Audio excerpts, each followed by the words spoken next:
Othoro Sub-County Hospital, County Government of Migori. Muhuru Sub-County Hospital, County Government of Migori. Awendo Sub-County Hospital, County Government of Migori. Rongo Sub-County Hospital, County Government of Migori.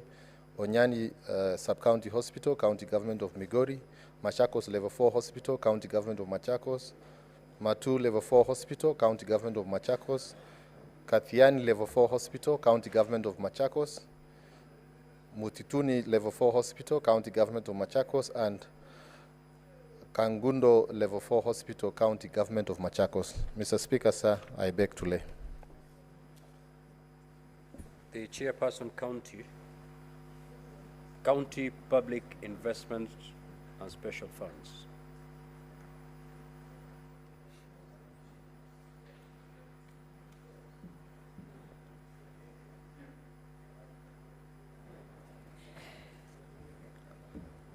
Mr. Speaker, sir, I beg to lay the following papers on the table of the Senate today, 22nd October 2024.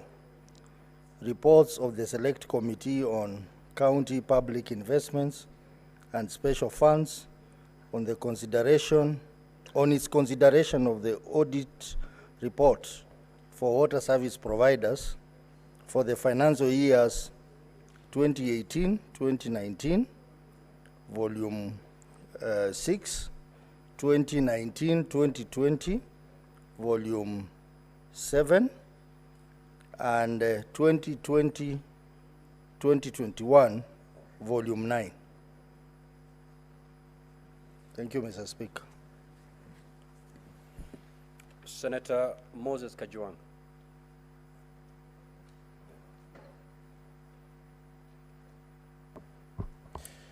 Mr. Speaker, sir, on behalf of the chairperson, I beg to lay the following paper on the table of the Senate today, the 2nd October 2024. Report of the proceedings of the Parliamentarians' Dialogue at the African Climate Summit 2023, held in the National Assembly Chamber, Parliament Building, Nairobi, on 3rd to 6th September 2023. Senator Kathuri Mununge.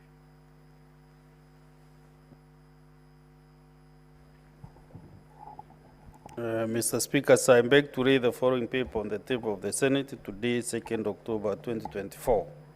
Report of the Kenyan delegation to the 64th session of the OACPS Parliamentary Assembly and the first session of the OACPS EU Joint Parliamentary Assembly held in Rwanda, Angola from 17th to 21st February 2004. Thank you. Next order.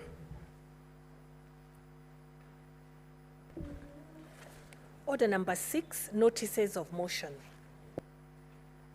Senator Mwenda Gataya, more fire.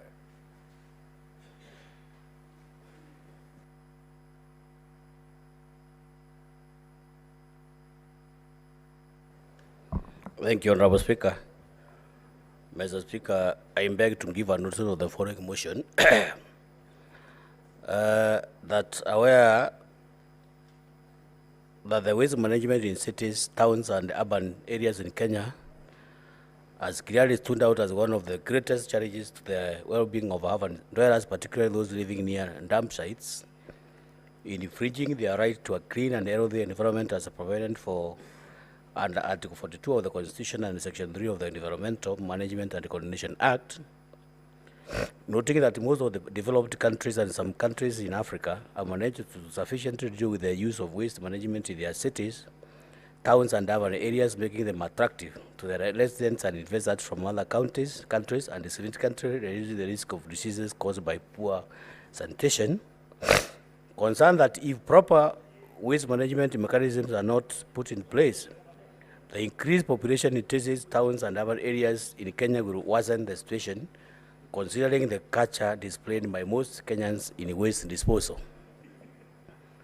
Cognizant that paragraph 2G of part 2 of the 4th schedule to the Constitution mandates county governments with the function of the refuse removal, refuse dumping, and solid waste management. Now, therefore, The Senate calls upon county governments to develop county-specific frameworks in their respective counties to regulate the challenge of waste management that will avert the associated environmental and health-related risk to the residents of cities, towns, and urban areas in Kenya. Thank you, Honorable Speaker. Senator Mwenda Kataya Mofaya, MP. I give notification motion. We will defer order number 6.2 and go to order number 6.3. Senator Moses Kajwang.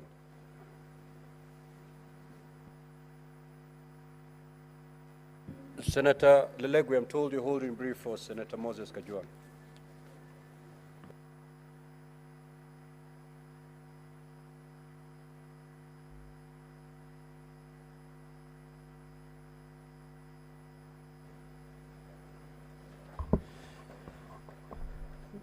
Mr. Speaker, sir, I give the following notice of motion, report of the proceedings of the Parliamentarians' Dialogue at the African Climate Summit 2023 held in the National Assembly Chamber, Parliament Buildings, Nairobi on 3rd to 6th September 2023. Mr. Speaker, sir, I beg to give the notice of the following motion that the Senate notes the report of the proceedings of the Parliamentarians' Dialogue at the African Climate Summit 2023 held in the National Assembly Chamber, Parliament Building, Nairobi on 3rd to 6th September 2023, laid on the table of the Senate on Wednesday, 2nd October 2024. Thank you.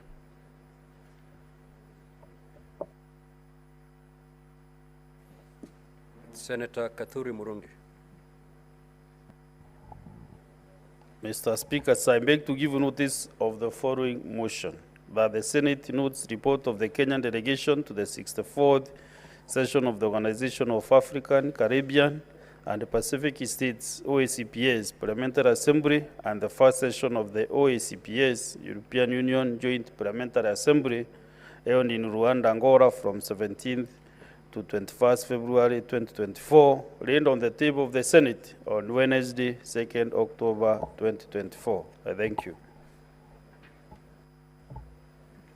Next order. Order number 7, questions and statements. Statements pursuant to Standing Order 52.1. Senator for Kilifi, the Honorable Stewart Mazaya.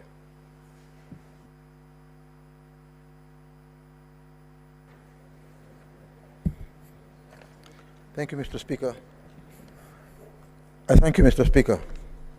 Mr. Speaker, I rise pursuant to Standing Order 52.1 to make a statement on a matter of national general tropical concern, namely the rise in cases of fraudulent officers of overseas jobs by unscrupulous recruiting and travel agencies in Kenya.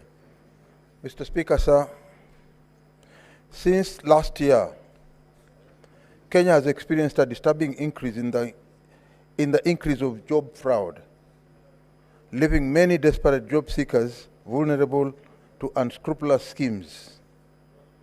A particular alarming incident occurred in August 2023 when Mr. James Wanjohi, who is associated with Jesus Culture Ministries Church, was accused of orchestrating a large-scale fraud operation. He reportedly collected an astonishing 600 million Kenya shillings from thousands of hopeful Kenyans, promising them non-existing overseas jobs opportunities. Mr. Speaker, sir, on 24th of September 2024, another scandal emerged implicating Mr. Caesar Kingori of Vitmark Travel Agencies Limited in a multi-million shilling fraud. According to the Director of Criminal Investigations, Mr. Kingori is accused of frauduling both Kenyans and foreigners of nearly 730 million shillings. To further deceive his victims, he falsely claimed to have participated in a high-level meeting in Germany alongside the presidential official entourage, thereby exploiting the trust of many. This audacious public confidence in the viability of such opportunities. Mr. Speaker, sir, these cases underscores the alarming rate of exploitation of vulnerable individuals who are made to pay between 100,000 Kenyan shillings and 150,000 Kenyan shillings in their pursuit of employment opportunities. This not only impoverishes them, but also, in some instances, leading to them facing bans on obtaining visas from embassies due to false documents. The situation demands urgent and decisive action. We cannot afford to remain while our citizens are exploited and their dreams shattered. It is our duty to ensure that every Kenyan seeks opportunities abroad can do so with assurance that their rights and dignity will be upheld. While we recognize the importance of exploitation, of exploring employment opportunities beyond our borders, these opportunities must be legitimate and secure. No Kenyan should be left vulnerable to exploitation in the name of seeking opportunities.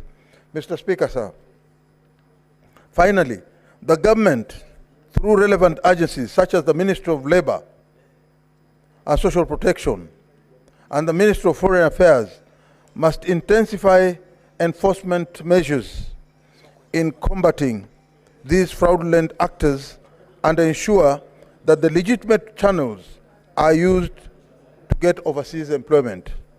Mr. Speaker, I urge all Kenyans to exercise caution and thoroughly verify credibility of any company offering overseas employment opportunities. I thank you, Mr. Speaker.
Statement pursuant to Standing Order 53-1.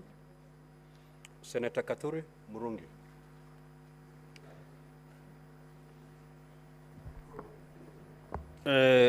Honorable Speaker, I have 3 statements to make. Maybe I can read them simultaneously.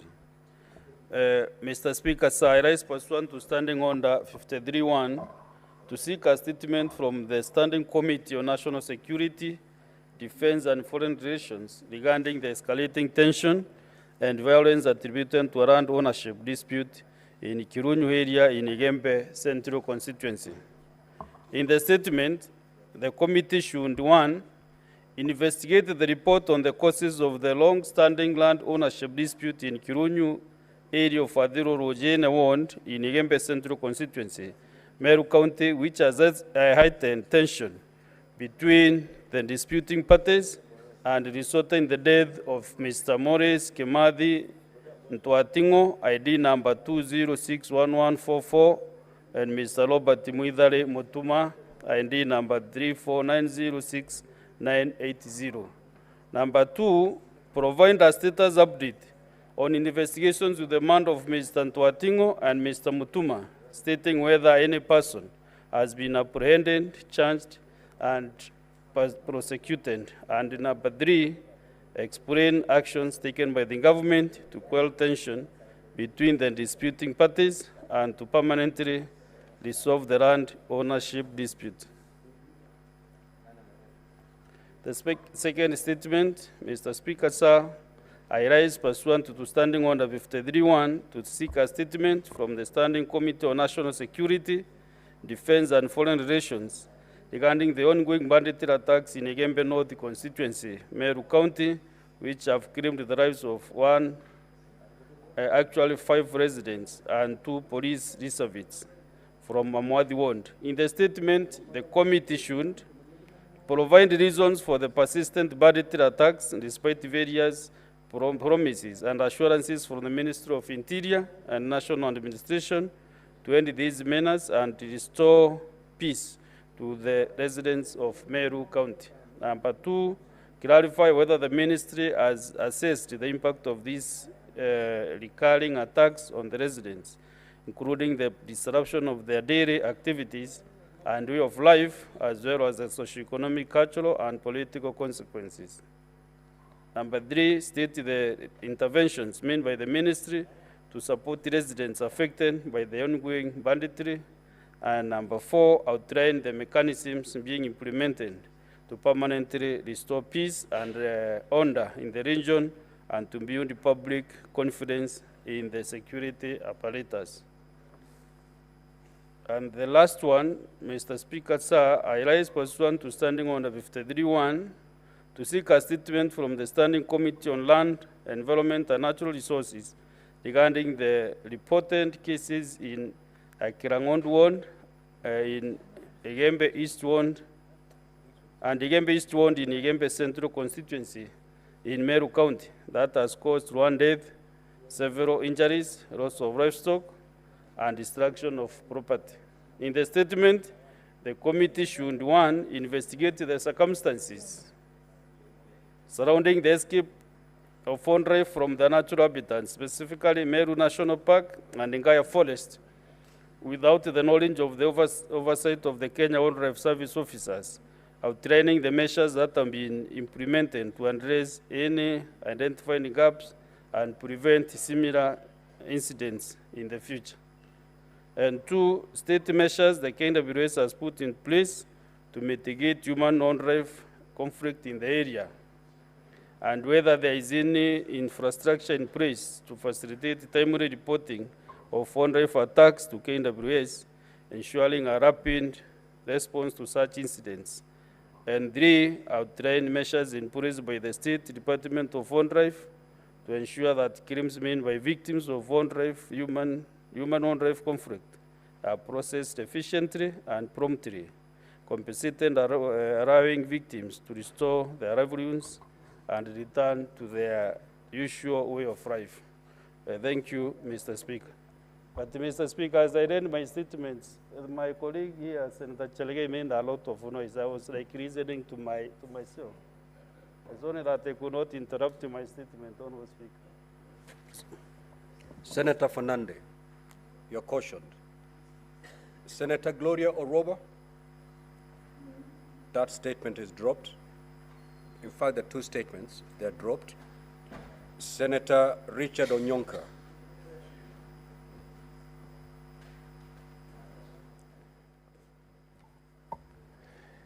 Thank you, Mr. Speaker, for giving me the opportunity. Mr. Speaker, I rise pursuant to Standing Order 53-1 to seek a statement from the Committee of Health regarding the operation and management of Kisii Teaching and Referral Hospital in Kisii. Mr. Speaker, sir, there have been numerous reports and allegations indicating mismanagement and systemic failures at Kisii Teaching and Referral Hospital, which, if not addressed, could have dire consequences for the management and eventual healthcare providing services to the residents of Kisii. In the statement, Mr. Speaker, I would like the committee to inquire into the allegations of fraudulent practices involving the misuse of Patients' National Hospital Insurance Fund cards at the Teaching and Referral Hospital, and demand an investigation and demand a transparency, accountability, and information pertaining to the truth as to how these cards are being utilized. Number two, Mr. Speaker, I would want the committee to investigate the alleged mistreatment and unlawful transfer of clinical officers at the hospital from one area to another without even consultation or without anybody making a mistake, which has led to the disruption of essential healthcare services, financial mismanagement, and discrimination against all these employees who work in the county health facility. Number three, Mr. Speaker, I would like the committee to examine the audit reports of the hospital's pharmaceutical inventory to determine if the medicines which have been procured and supplied in the hospital have been procured and supplied professionally as is required by the law. Number four, Mr. Speaker, I would like the committee to establish reports that patients at the hospital are being compelled to seek critical medical services in private clinics and health facilities, some of which are linked to individuals within the hospital management at the Kisii Teaching and Referral Hospital. Number five, Mr. Speaker, I would want the committee to investigate the reason behind the deterioration of donor relations with this hospital, particularly with the utilization of the funds which have been provided by these donor funds and donor agencies. Mr. Speaker, the second question I'd like to ask is, I rise pursuant to Standing Order number 53 to seek a statement from the Standing Committee of Lands, Environment and Natural Resources regarding the delayed compensation of landowners whose property was compulsorily acquired for the construction of the Eldoret Bypass Road project.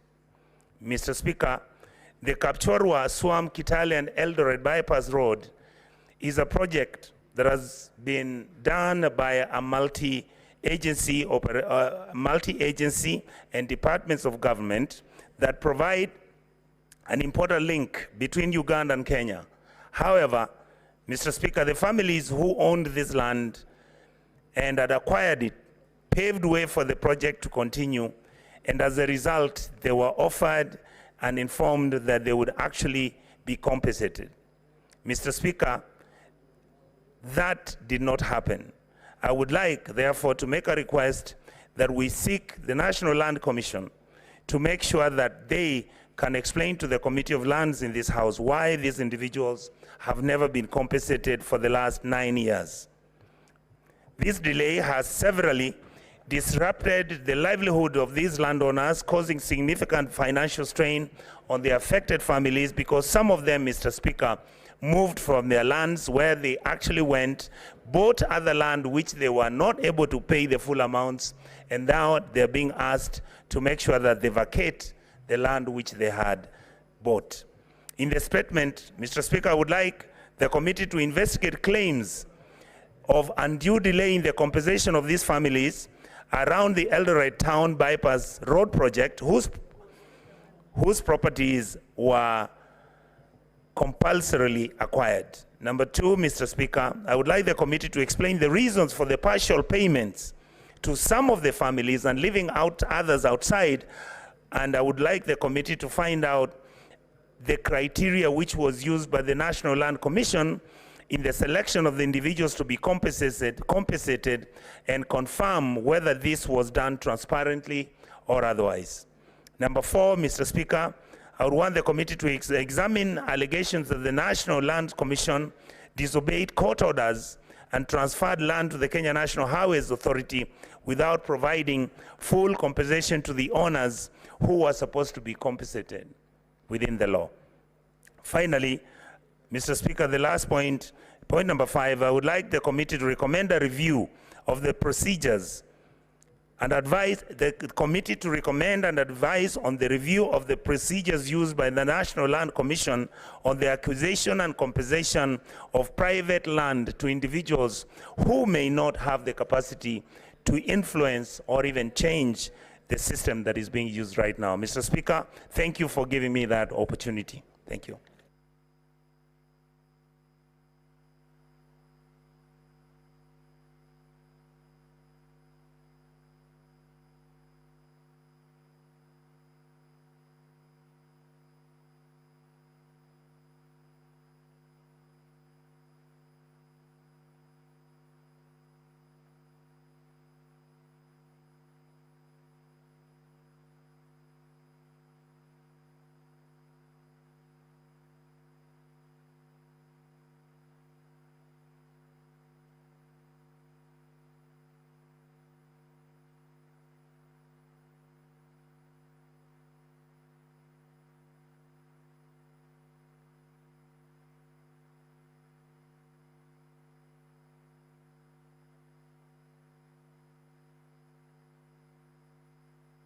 Now, honorable senators, for the convenience of the House, and pursuant to Standing Order 45-2, allow me to rearrange the sequence of the order paper. And we do division on DORA. And thereafter we will resume debate as contained in the order paper. Anything that is on the floor of the House is the debate, Honorable Oroba, so stand guided. Yes. What is the intervention, Majority Leader?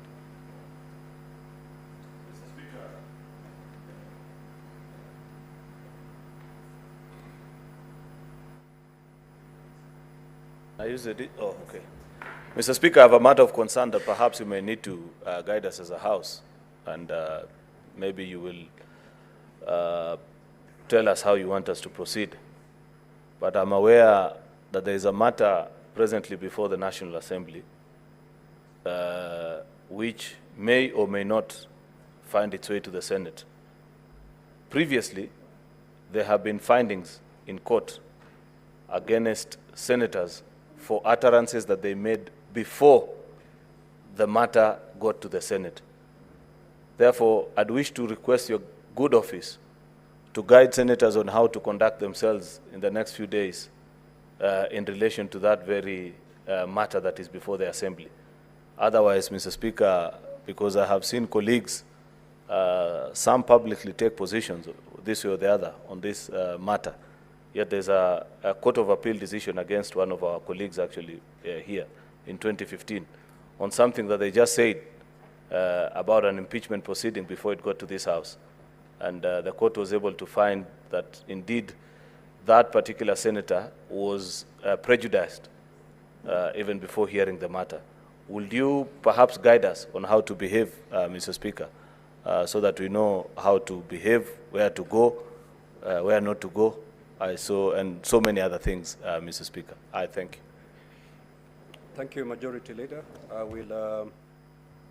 will give a communication before the end of the day on this particular matter. It cannot be a point of order, Senator Fernandez. Yes, proceed.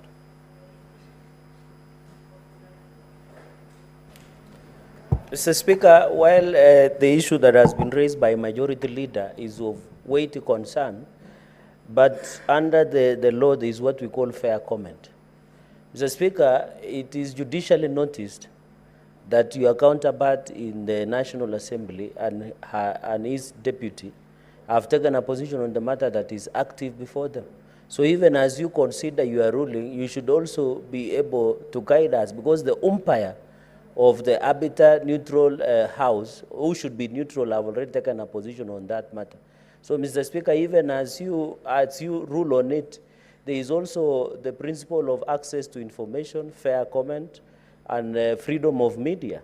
So even some things are judicially noticed that going by the decision in your Solomonic ruling should not appear in any way to gag members from giving what we call fair comment, because we have seen people who are senior in Parliament taking certain position that it might be presumptuous that they are thinking and the position they all can affect the outcome and decisions that is actively in the matter.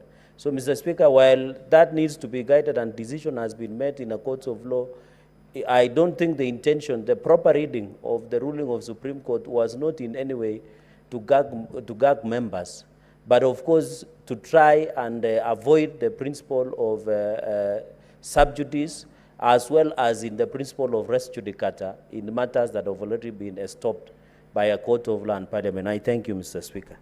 Thank you. We'll consider that in the communication. Yes, Senator Wambua.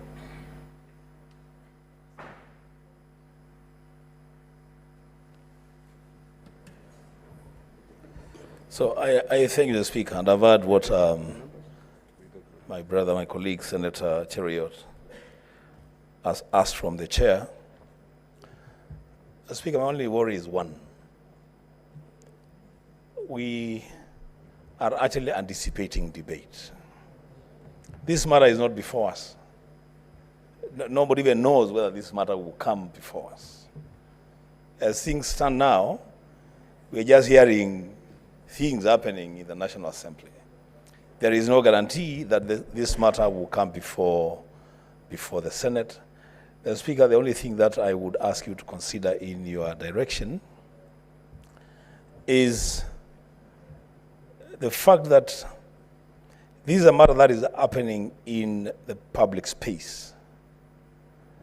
And there will be a lot of people, including leaders, addressing themselves to this matter. And as I said, there is nothing in that process so far that anybody can cling on and say, this matter will definitely come before the Senate. That will be determined by the vote in the National Assembly. The Speaker, a space where, and I hope that the Senate will never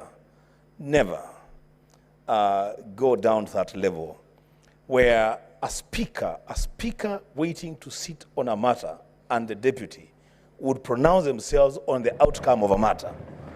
Mr. Speaker, I'm just hoping that one day it will never happen in the Senate that the Speaker of the Senate or the deputy or members of the panel will ever pronounce themselves on any matter, irrespective of how strongly they feel about that matter. Mr. Speaker, I submit. Sergeant at Arms, close the door.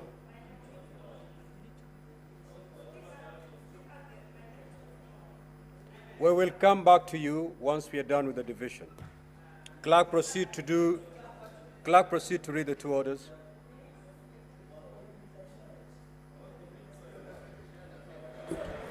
Order number 8, the Division of Revenue Amendment Bill, National Assembly Bills number 38 of 2024, Division. Order number 9, the Cooperative Societies Amendment Bill, Senate Bills number 53 of 2023, second reading, Division.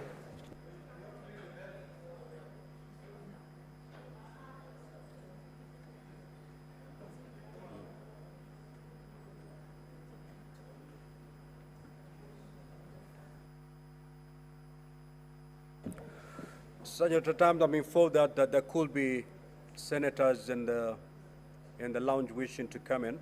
Kindly just ring the bell before you close the door and draw the bar.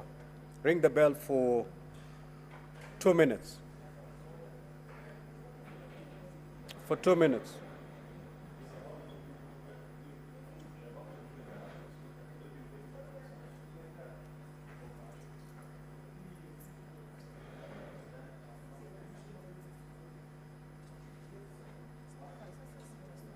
Utasoma, we're coming back.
The majority leader and the minority leader kindly approach the chair, please.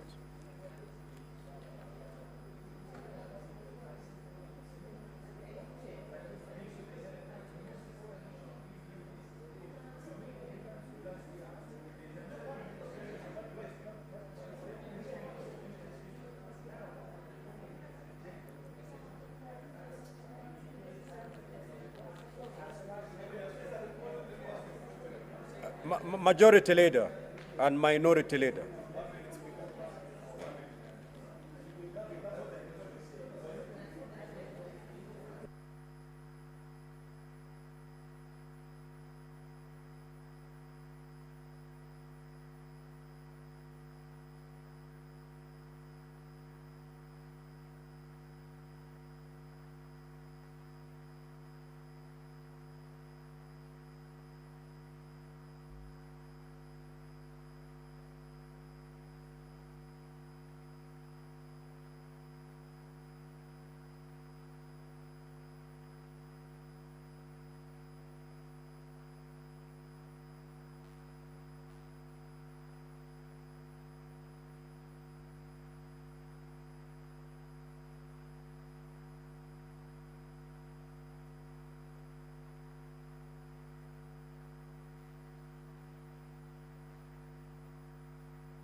Sergeant, at times, just ring the bell for further 5 minutes.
Order, honorable senators. Sergeant at Arms, kindly close the door and draw the bar.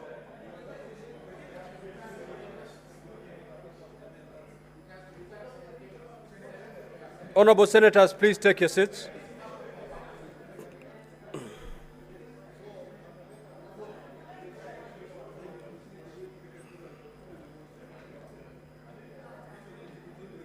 Senator Eddy, take your seat. Now, honorable senators, we are going to defer order number 8. We are going to defer order number 8 until tomorrow. We will proceed with order number 9. Clerk, kindly call that order.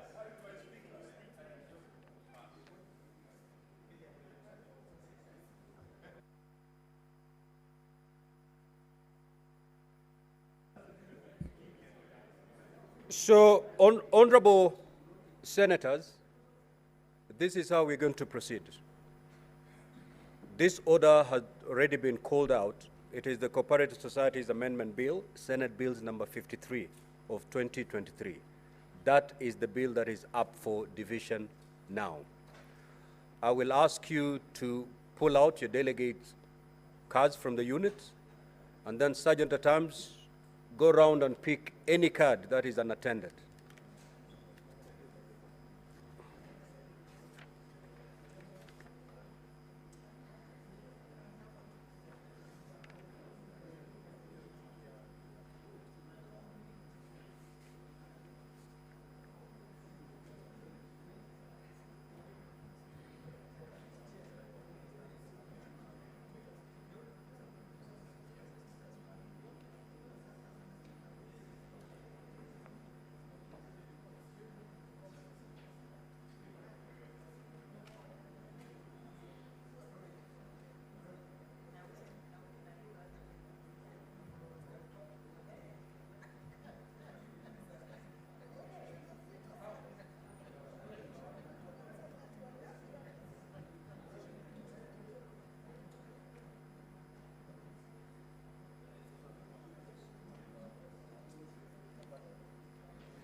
Senator Roba, kindly take your seat.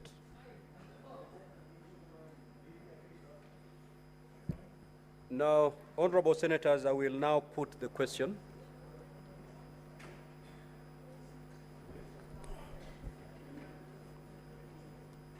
That the Cooperative Societies Amendment Bill, Senate Bills number 53 of 2023 be now read a second time. You may proceed to log back in and vote.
Senator Mbugua, you have authority to vote on behalf of Senator Matthews, so you may proceed.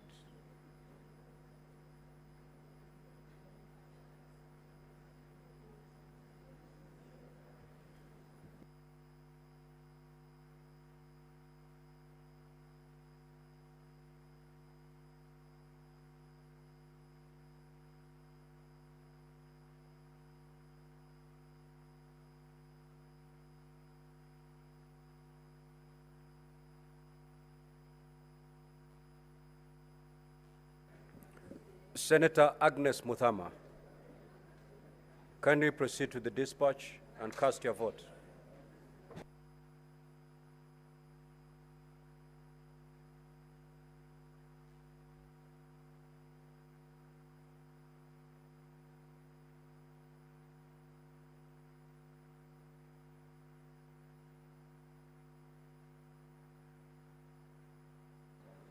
Senator Beatrice Ogola, also proceed to dispatch and cast your vote.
Order, honorable senators. Senator Mbugua and Senator Mundigi.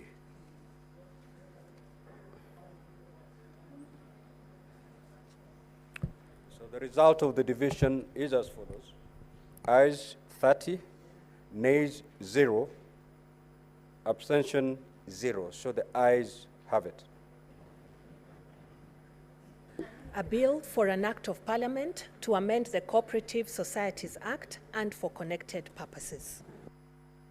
Sergeant at Arms, you may open the door and withdraw the bar.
Now, honorable senators will go back to the statements pursuant to Standing Order 53-1.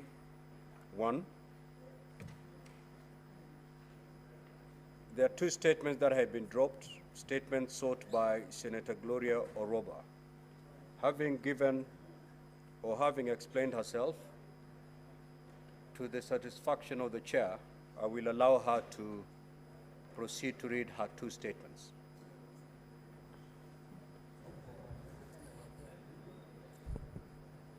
Thank you, Mr. Speaker. I rise. Mr. Speaker, please protect me from the Deputy Speaker and Cherargei. Mr. Speaker, I rise pursuant to Standing Order 53-1 to seek a statement from the Standing Committee on Roads, Transportation and Housing regarding ongoing renovations on government buildings across the country. In the statement, the committee should state government institutions currently undertaking renovations on their buildings, confirming whether the said renovations are part of the said entities' approved work plans for the financial year 2024-2025. 2, disclose the budget allocated for these renovations, stating the specified time frame for each renovation. 3, provide the scope of the renovation works and details of the entities awarded the renovation tenders, stating the contract sum for each tender. And finally, explain the reasons for the renovations, noting the need to adhere to austerity measures and provide timelines for completion of the said renovations. Mr. Speaker, my second statement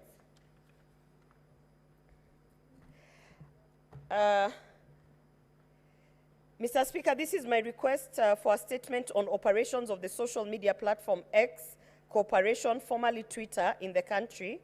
Mr. Speaker, I rise pursuant to Standing Order 53-1 to seek a statement from the Standing Committee on Information, Communication and Technology concerning the operation of social media platform X Corporation, formerly Twitter, in the country. Recently, Brazil's Supreme Court ordered a nationwide suspension of X social media platform for defying court orders to take down accounts and posts that violate its laws around disinformation, misinformation, and hate speech. Back in Kenya, abuse of social media, including X, to spread disinformation, misinformation, and hate speech continues to be of concern with the proliferation of the internet and social media in the country. Social media has been used to attack innocent persons, including revealing critical information of the victims in violation of the Data Protection Act. This worrying trend should be dealt with urgently to deter the perpetrators. In the statement, the committee should, 1, outline the basic guidelines that the Communication Authority of Kenya and the Office of the Data Protection Commissioner, ODPC, have laid to ensure that X complies with Kenyan laws and regulations. 2, confirm whether the following social media platforms are registered in Kenya: X, Facebook, TikTok, and Instagram.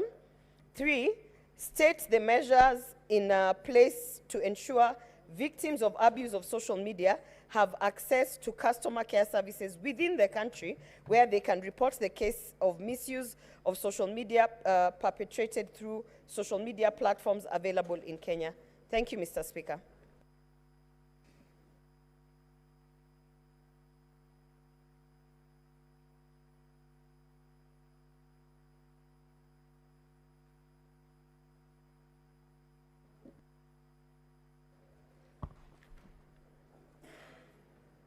Thank you, Mr. Pana Speaker. Request for statement on the asbestos roofing in Gategi, Gaos, Gitaraka, Gaos, and Wachoro Boys in Mbeere South, constituency, Embu County. Mr. Speaker, sir, I rise pursuant to Standing Order 53-1 to check a statement from the Standing Committee on Lands, Environment, and Natural Resources regarding asbestos roofing in Gategi, Gaos, Gitaraka, Gaos, and Wachoro Boys in Mbeere South, constituency, Embu County. Mr. Speaker, sir, on 28 August 2024, the Cabinet Secretary for Environment, Climate Change and Forestry, Honorable Anden Duare, directed that the National Environment Management Authority, NEMA, remove asbestos roofing from schools and private facilities, citing public health safety concern, in directing that within the next 3 months, all public institutions should remove asbestos roofing and dispose of them in line with the NEMA guidelines. In the statement, the committee should, 1, explain the measures the Ministry of Environment has put in place to ensure the removal of all the asbestos roofing at Gategi Girls, Itaraka Girls, and Wachoron Boys School in Bere South Constituency, Embu County, and provide timelines established by the ministry to replace the asbestos roofing in these schools in order to protect students from the dangers associated with asbestos, just as the risk of cancer. Thank you, Mr. Speaker. Alexander Munyimondigi, Senator for Embu County. Senator Wakoli.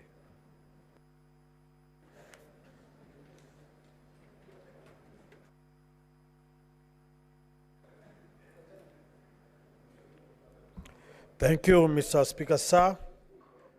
On the delayed disbursement of capitation funds to technical and vocational education training institutions.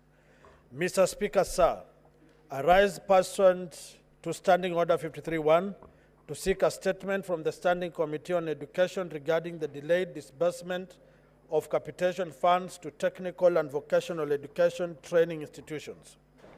In the statement, the committee should, 1, indicate the budgetary allocation for capitation to technical and vocational education training institutions in the financial years 2023-2024 and 2024-2025, stating the total amount disbursed by the end of the year 2023-2024, as well as the projected capitation per student in each financial year.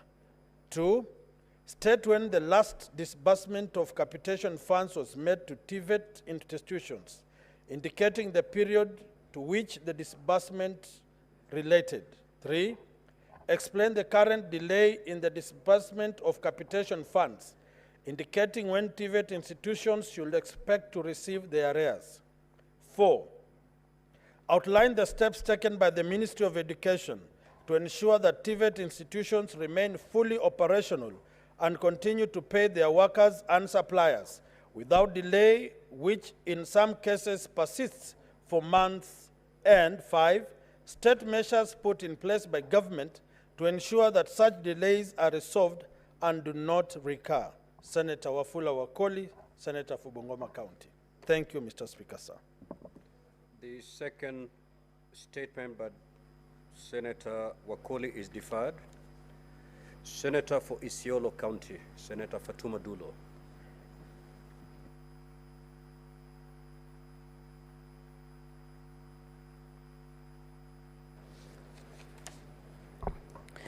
Mr. Speaker, sir, I rise pursuant to Standing Order 53-1 to seek a statement from the Standing Committee on National Security, Defense and Foreign Relations regarding the suspected abduction of Mr. Adan Makona Ali from Dabel area in Marsabit County. Mr. Speaker, sir, Mr. Ali was taken by police officers and held at Moyale Police Station on Sunday, 25th August 2024. Upon the family's visit to the police station the following day, they were informed that he had been released. The family is, however, unable to locate him and fears for his safety and well-being. I therefore request the committee to, 1, state the circumstances surrounding the detention and alleged release of Mr. Adan Makona Ali from the Moyale Police Station on 25th August 2024.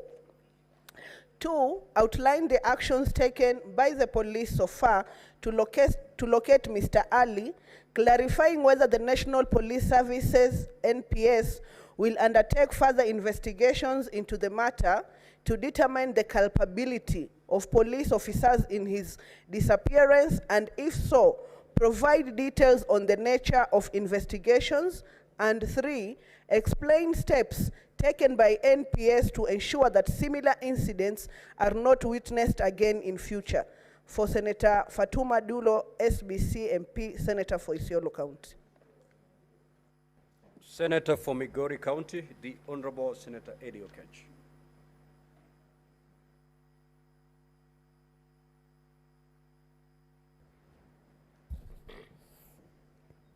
Thank you, Mr. Speaker.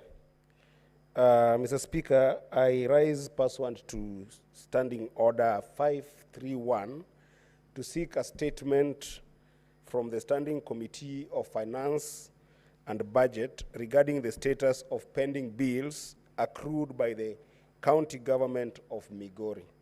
Mr. Speaker, in the statement, the committee should provide a detailed breakdown of the pending bills accrued by the county government of Migori from the financial year 2013-2014 to date. And Mr. Speaker, they should indicate the nature and current status of payment of each pending bills, the suppliers owed, reasons for the delay in payment, as well as the financial year in which each was accrued. Mr. Speaker, in the statement also, the committee should explain how the county government intends to clear the outstanding pending bills in Migori County. Mr. Speaker, in the statement, the committee should also provide a list of all payments processed through the internet banking, known as IB, platform in the financial year 2024-2025, stating reasons for inordinate delays in finalizing such payments.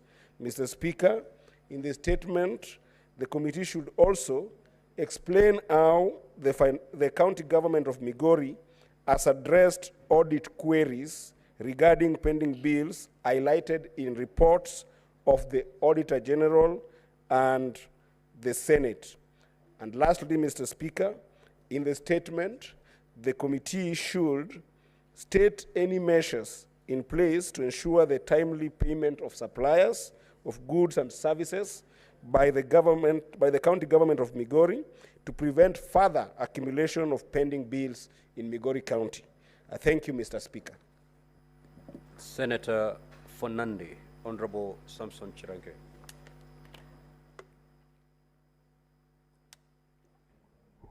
Thank you, Mr. Speaker. Sir, request for statement on the status of the National Agricultural and Rural Inclusive Growth Project, NARIC, projects in Nandi County. Mr. Speaker, sir, in the statement, I raise pursuant to Standing Order 53-1 to seek a statement from the Standing Committee of Agriculture, Livestock and Fisheries on the status of National Agriculture and Rural Inclusive Growth Program, NARIC, projects in Nandi County. In the statement, the committee should, 1, state the total amount disbursed by the World Bank to the Nandi County government to fund agricultural projects under National Agricultural and Rural Inclusive Growth Project, NARIC. Number 2, Mr. Speaker, provide a breakdown of the total funds allocated and disbursed by the county government, specifying how the funds were utilized across the 4 identified NARIC projects that comprise farming in dairy, poultry, avocados, and potatoes.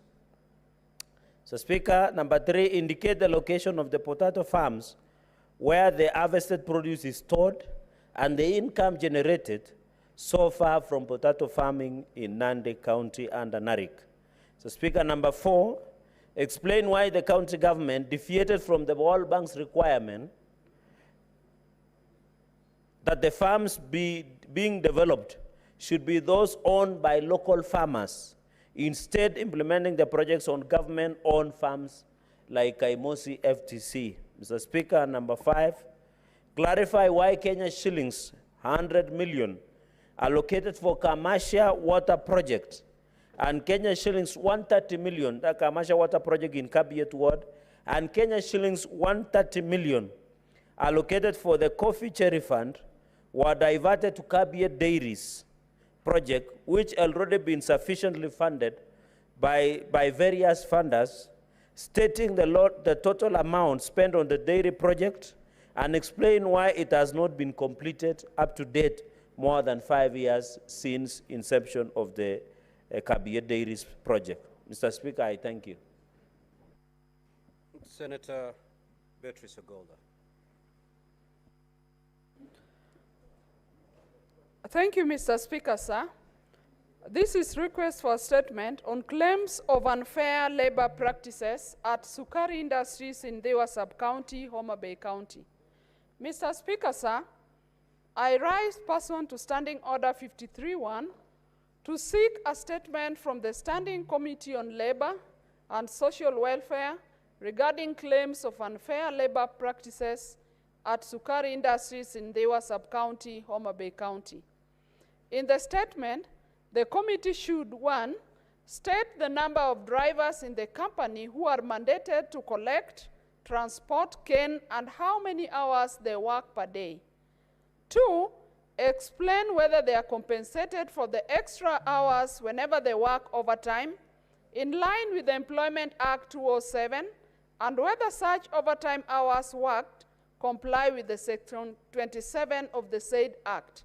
And lastly, Mr. Speaker, sir, investigate whether the longer working hours might be the reason for rampant accidents involving Sukari industry trailers transporting sugarcane, and whether the workers are allowed at least one rest day in every 7-day period, regardless of weekends or public holidays as stipulated in Section 27(2) of the Employment Act. Thank you, Mr. Speaker, sir. Senator Hezana.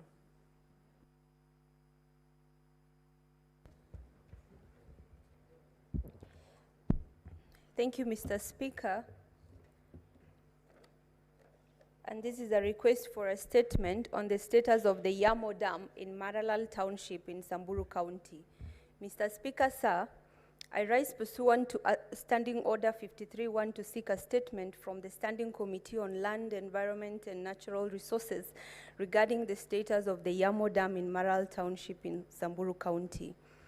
Mr. Speaker, sir, the Yamo Dam project, initiated in 2019 by the Northern Water Works Development Agency, was designed to provide clean and safe water to at least 6,000 households in Maralal town and its surrounding areas. The first phase, which involved constructing a dam with a capacity of 1.2 million cubic meters, was completed by March 2023. The second phase, involving the construction of a water treatment plant, requires an additional 1.5 billion, which is expected to be allocated by the government for its completion. In the statement, the committee should, 1, provide an update on the current status of the project, including whether it has been completed, handed over, its current maintenance status, and water levels. Secondly, establish whether the dam has successfully alleviated the challenges of access to clean and adequate water for the residents of Samburu County. And thirdly, state the measures put in place to permanently resolve the recurring water shortages in Samburu County. Thank you, Mr. Speaker. Yes. Statement pursuant to Standing Order 56-1B, the Chairperson, Standing Committee on Trade, Industrialization and Tourism.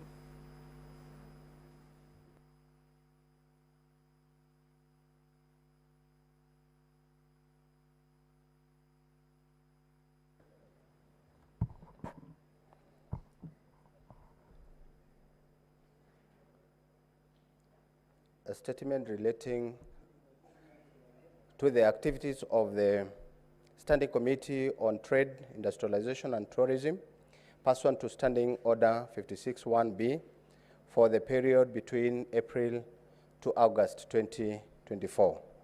Mr. Speaker, sir, I rise pursuant to Standing Order 56-1B to make a statement relating to the activities of the Standing Committee on Trade, Industrialization and Tourism for the second quarter of the third session, covering the period between April to August 2024.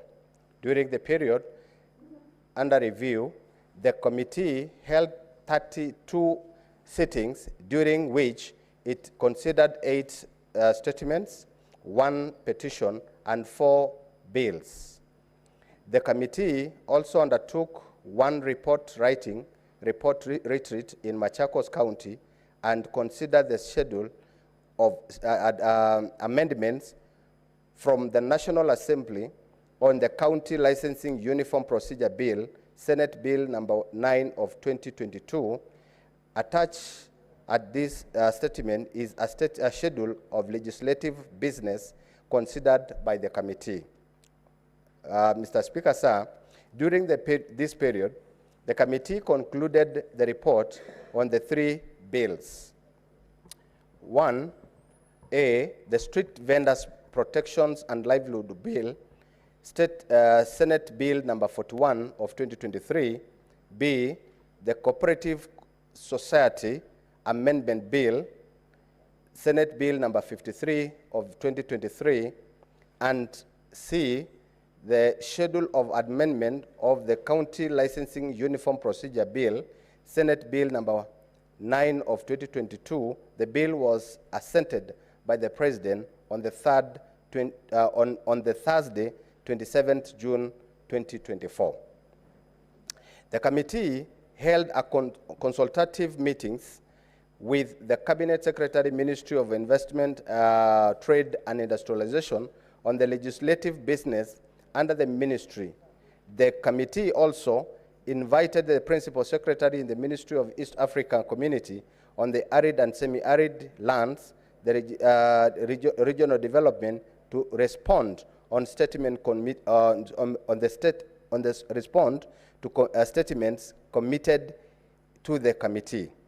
The committee also considered a petitions concerning allegation fraudulent dealings with Diageo East African Breweries Limited, EABL, Kenya Breweries and UDV, Kenya, and has met with the petitioner, Managing Director of EABL, the Competition Authority, and the Capital Market Authority to gain insight into the petition. The committee, in the final phase of stakeholders' engagement before concluding the adopting of the report for tabling to the Senate.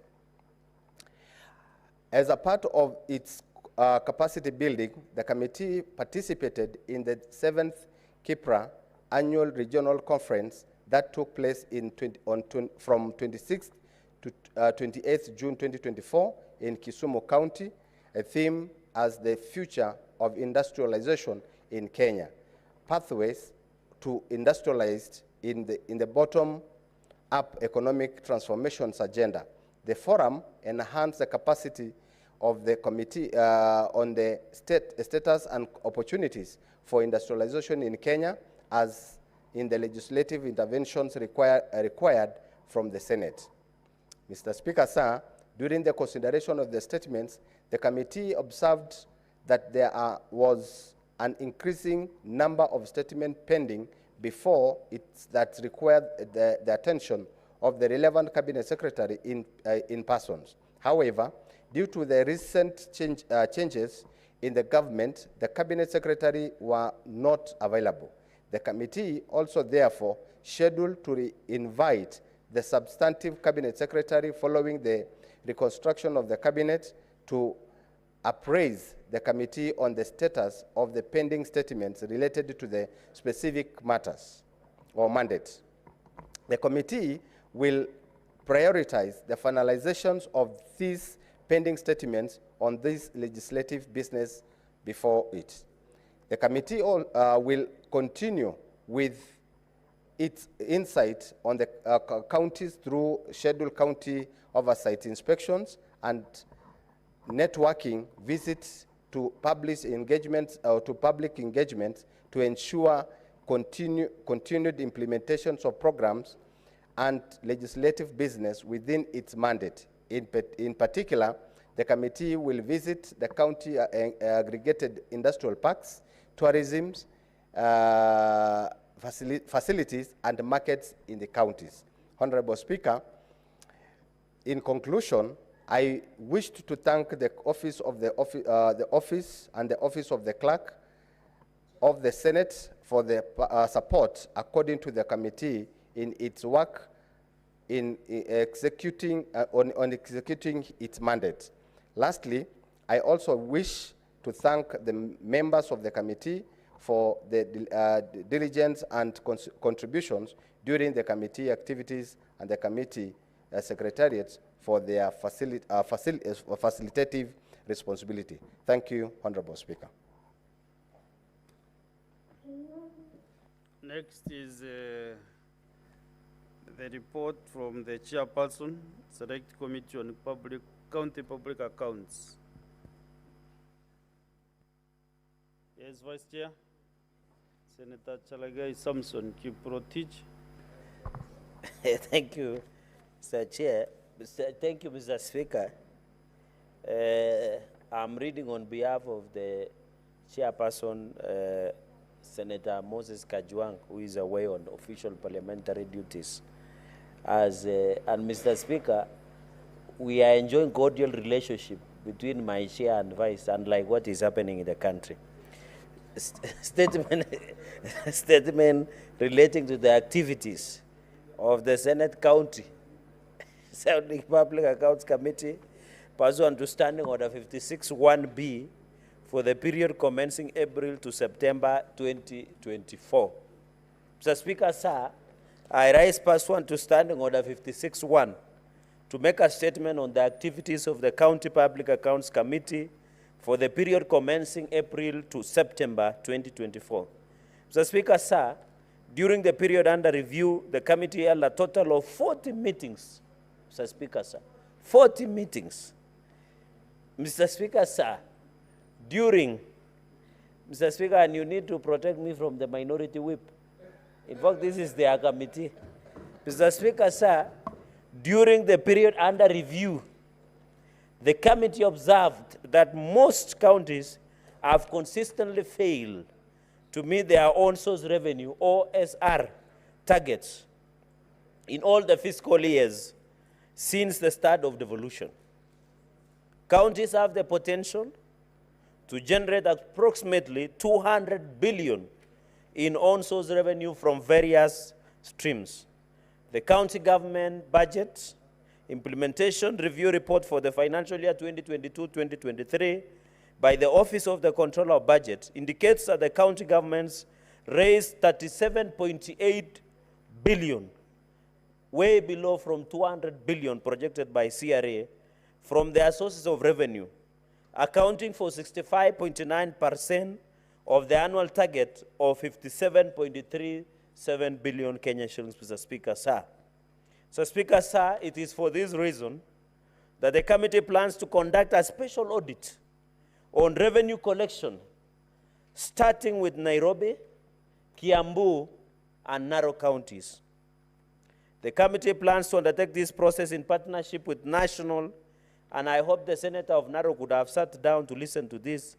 The committee plans to undertake this process in partnership with National Treasury, since they have led a role as outlined in Section 12E of the Public Finance Management Act 2012 that states that the National Treasury should, among others, design and prescribe an efficient financial statement system for the national and county governments to ensure transparent financial management and standard financial reporting as contemplated by Article 226 of the Constitution. So, Mr. Speaker, we shall do special audit to 3 counties. That is Nairobi, because we have been hearing the governor saying his own things, but on the grounds things are different. Narok, because of the Narok National Park, we want to do special audit. And Kiambu, where you have more than 5 service providers for revenue collections. We want to know what is cooking or what is happening over there. Mr. Speaker, during the period, the committee noted that most of the counties were processing payments of salaries outside the integrated payroll and personnel database, IPBD, Mr. Speaker.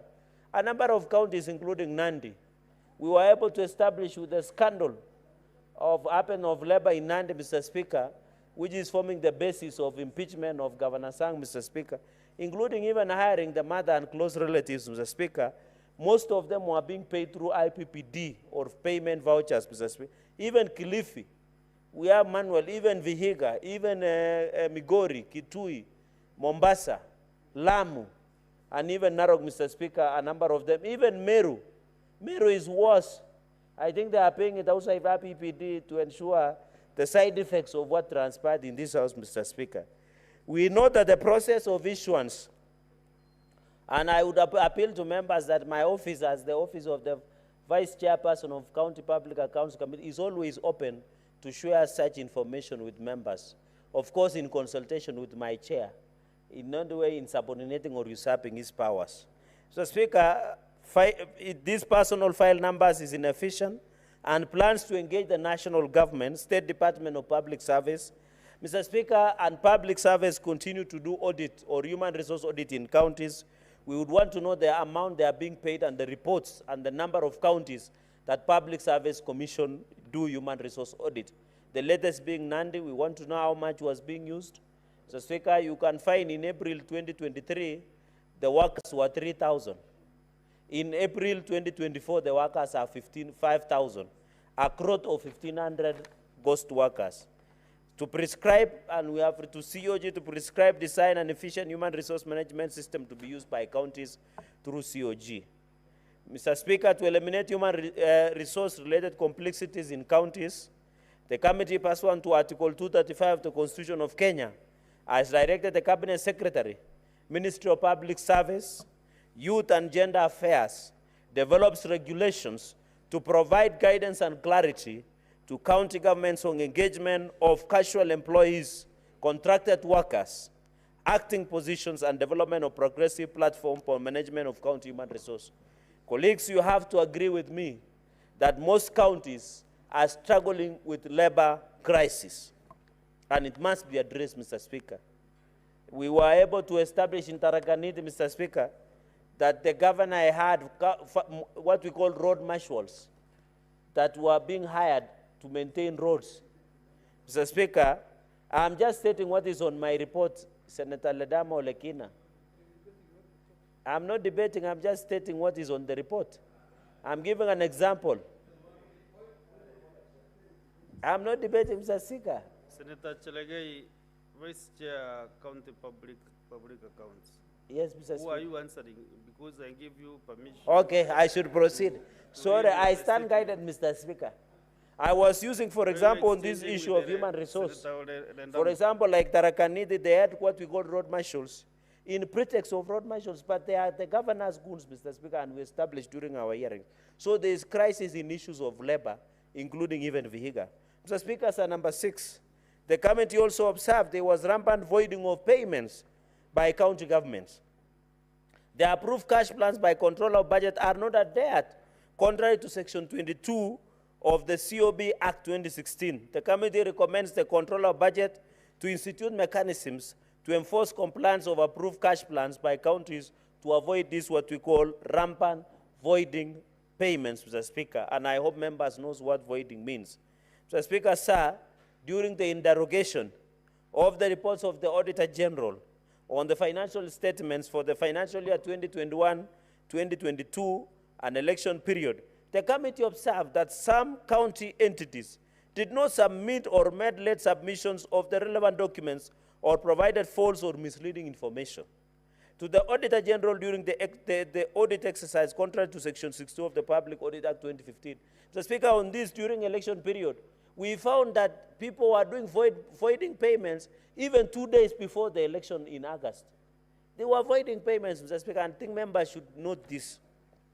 Following an engagement with the Auditor General, the committee shall consider introducing amendments to Section 196 and 197 of the Public Finance Management Act 2012 and Section 62 of the Public Audit 2015 to include administrative sanctions to individuals to not provide information.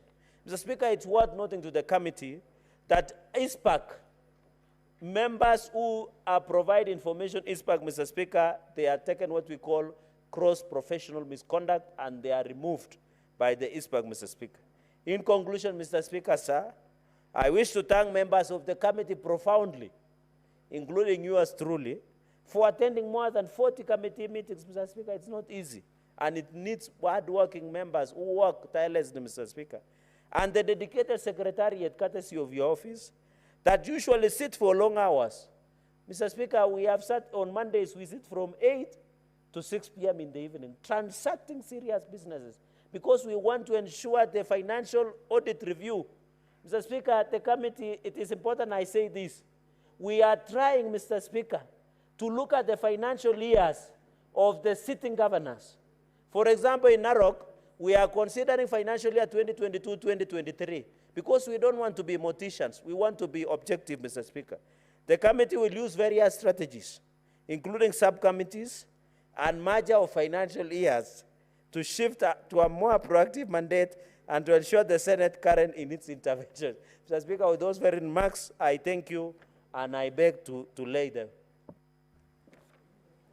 Vice Chair,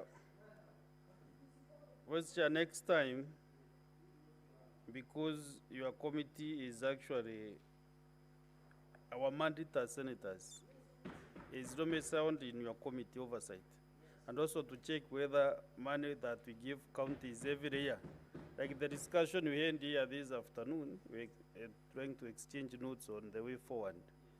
Maybe in the future when we wish to get report county by county, not lump sum. County, the 40 meetings, you know, cannot be on one piece of paper like this.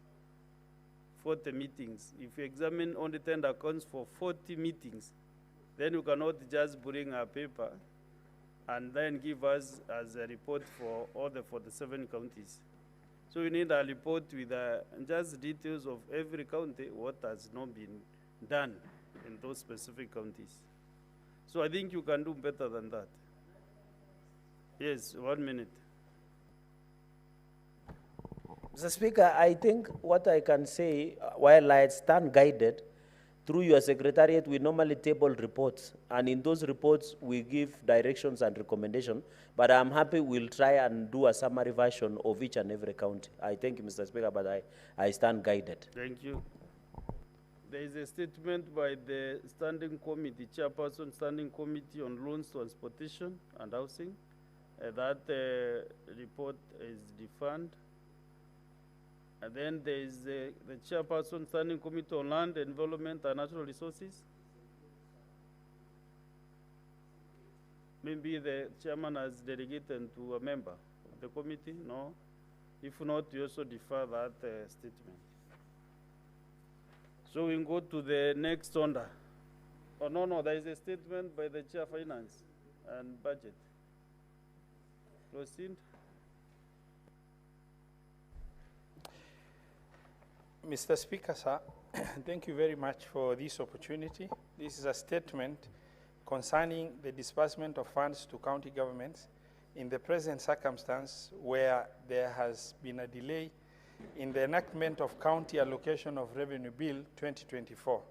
Mr. Speaker, sir, I rise pursuant to Standing Order 56-1A of the Standing Orders of the Senate to make a statement on the disbursement of funds to county governments in the present circumstance where there has been delay in the enactment of County Allocation of Revenue Bill 2024. Mr. Speaker, sir, the Division of Revenue Act, DORA, number 7 of 2024, was assented to on 10th of June 2024 and came into effect on 25th of June 2024. The Act divides nationally raised revenue between the two levels of government. The County Allocation of Revenue Bill, Senate Bills number 25 of 2024, was passed by Parliament on the 25th of June 2025 and transmitted to the President for assent. In accordance with Article 115(1)(b) of the Constitution, the President referred the bill back to Parliament with reservation. Parliament is yet to consider the President's reservation, and therefore the county allocation of revenue bill has not been enacted yet. Mr. Speaker, sir, the county allocation of revenue bill divides among the counties the revenue allocated to the county level of government on the basis determined in accordance with the resolutions in force under Article 217 of the Constitution. Therefore, the law contemplates that the allocation of nationally raised revenue is effected through the two-step process: vertical sharing of revenue between the two levels of government through Division of Revenue Act, and horizontal division of revenue between the 47 counties through the County Allocation of Revenue Act. With respect to the financial year 2024-2025, the first is complete as there is Division of Revenue Act in force. However, the second step is in abeyance as the County Allocation of Revenue Bill has not been enacted into law. Mr. Speaker, sir, as a result of this, the National Treasury has not made any transfers to counties of their share of nationally raised revenue. The delay in disbursement of county share of nationally raised revenue has paralyzed county governments, impeded their ability to discharge their functions, and is likely to lead to devastating consequences in crucial areas such as service delivery in health sector and other sectors. Mr. Speaker, sir, following a request by the Standing Committee on Finance and Budget on possible remedies to fund the counties while waiting passage of the County Allocation of Revenue Bill, the National Treasury and Economic Planning, through a letter dated 5th of August 2024, indicated that there are possible remedies for counties to access a certain percentage of equitable share pending the passage of County Allocation of Revenue Bill 2024. The National Treasury indicated that there exists a court opinion in an advisory opinion number 3 of 2019 and the provisions of Regulation 134.1, which allow the control of budget to authorize withdrawals of up to 50% from the consolidated fund based on last County Allocation of Revenue Act approved by Parliament for purposes of meeting the expenditure of the county government for financial year, for the current financial year. Mr. Speaker, sir, further, during the meeting held on 16th of September 2024, with the National Treasury, and Economic Planning, the Cabinet Secretary indicated that the National Treasury was ready to avail some funds to counties in order to facilitate them meet non-discretionary monthly expenditures such as salaries. However, the National Treasury had requested for an advisory opinion from the Office of the Attorney General. Mr. Speaker, sir, Regulation 134 of the Public Finance Management National Government Regulations 2015 provides that if the County Allocation of Revenue Bill submitted to Parliament for a financial year has not been approved by Parliament or is not likely to be approved by Parliament by the beginning of the financial year, the control of budget may authorize withdrawals of up to 50% from the consolidated fund based on the last County Allocation of Revenue Act approved by Parliament for purpose of meeting the expenditure of the county government for the financial year. Further, in Supreme Court Advisory Opinion number 3 of 2019, the court had occasion to consider the question of allocating revenue to the county governments where enactment of DORA has been delayed and made the following findings: that should an impasse occur due to the failure of mediation process occasioned by the lack of concurrence between the two houses over the Division of Revenue Bill and the National Assembly for the purpose of meeting the expenditure necessary to carry out the services of county government during that year until such a time Division of Revenue Act is assented to, can authorize the withdrawal of money from consolidated fund. The monies so withdrawn shall be included under separate votes for the several services in respect of which they are withdrawn. It is to be expected that each county assembly would have to readjust their respective budget and appropriation bills accordingly. And B, the percentage of money to be withdrawn be based on equitable allocation to counties in the Division of Revenue Act of the preceding financial year. In keeping with the spirit of Article 2222B of the Constitution, the money to be withdrawn shall be 50% of the total equitable share allocated to counties in the Division of Revenue Act. Mr. Speaker, sir, the opinion of the court as set out as shared was premised on the fact that Article 2221 of the Constitution provides an avenue for the continuation of national government business where Appropriation Act has not been assented to. The Constitution could not countenance that there would be any remedy for county government to assess a percentage of national raised revenue to avoid paralysis in service delivery at the counties. Therefore, Mr. Speaker, while the advisory opinion number 3 of 2019 dealt with the question of transfers to counties in the event of a delay in enactment of Division of Revenue Bill, the conclusion arrived at by the court supports provision of Regulation 134.1 that the counties must access a percentage of nationally raised revenue in the event of delay in passage of any one of the legal requirements to facilitate that.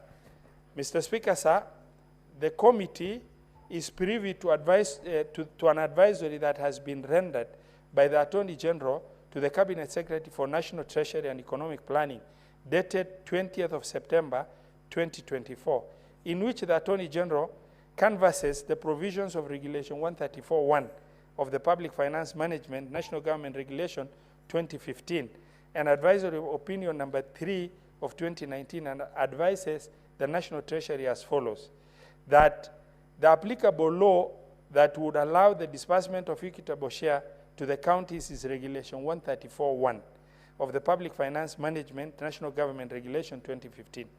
Both Regulations 134.1 and Supreme Court Advisory Opinion number 3 of 2019 provides the same remedy for disbursement of up to 50% of the total equitable share to county governments in the absence of County Allocation of Revenue Act.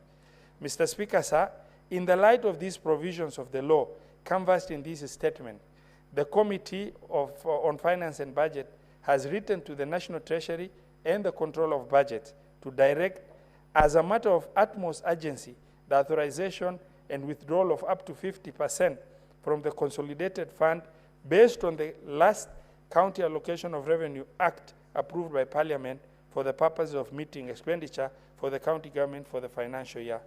I thank you, signed Senator Ali Ibrahim Robert, Chairperson of the Standing Committee on Finance and Budget, and the party leader of UDM. Thank you very much. I'll give one or two senators to make a brief comment on that statement.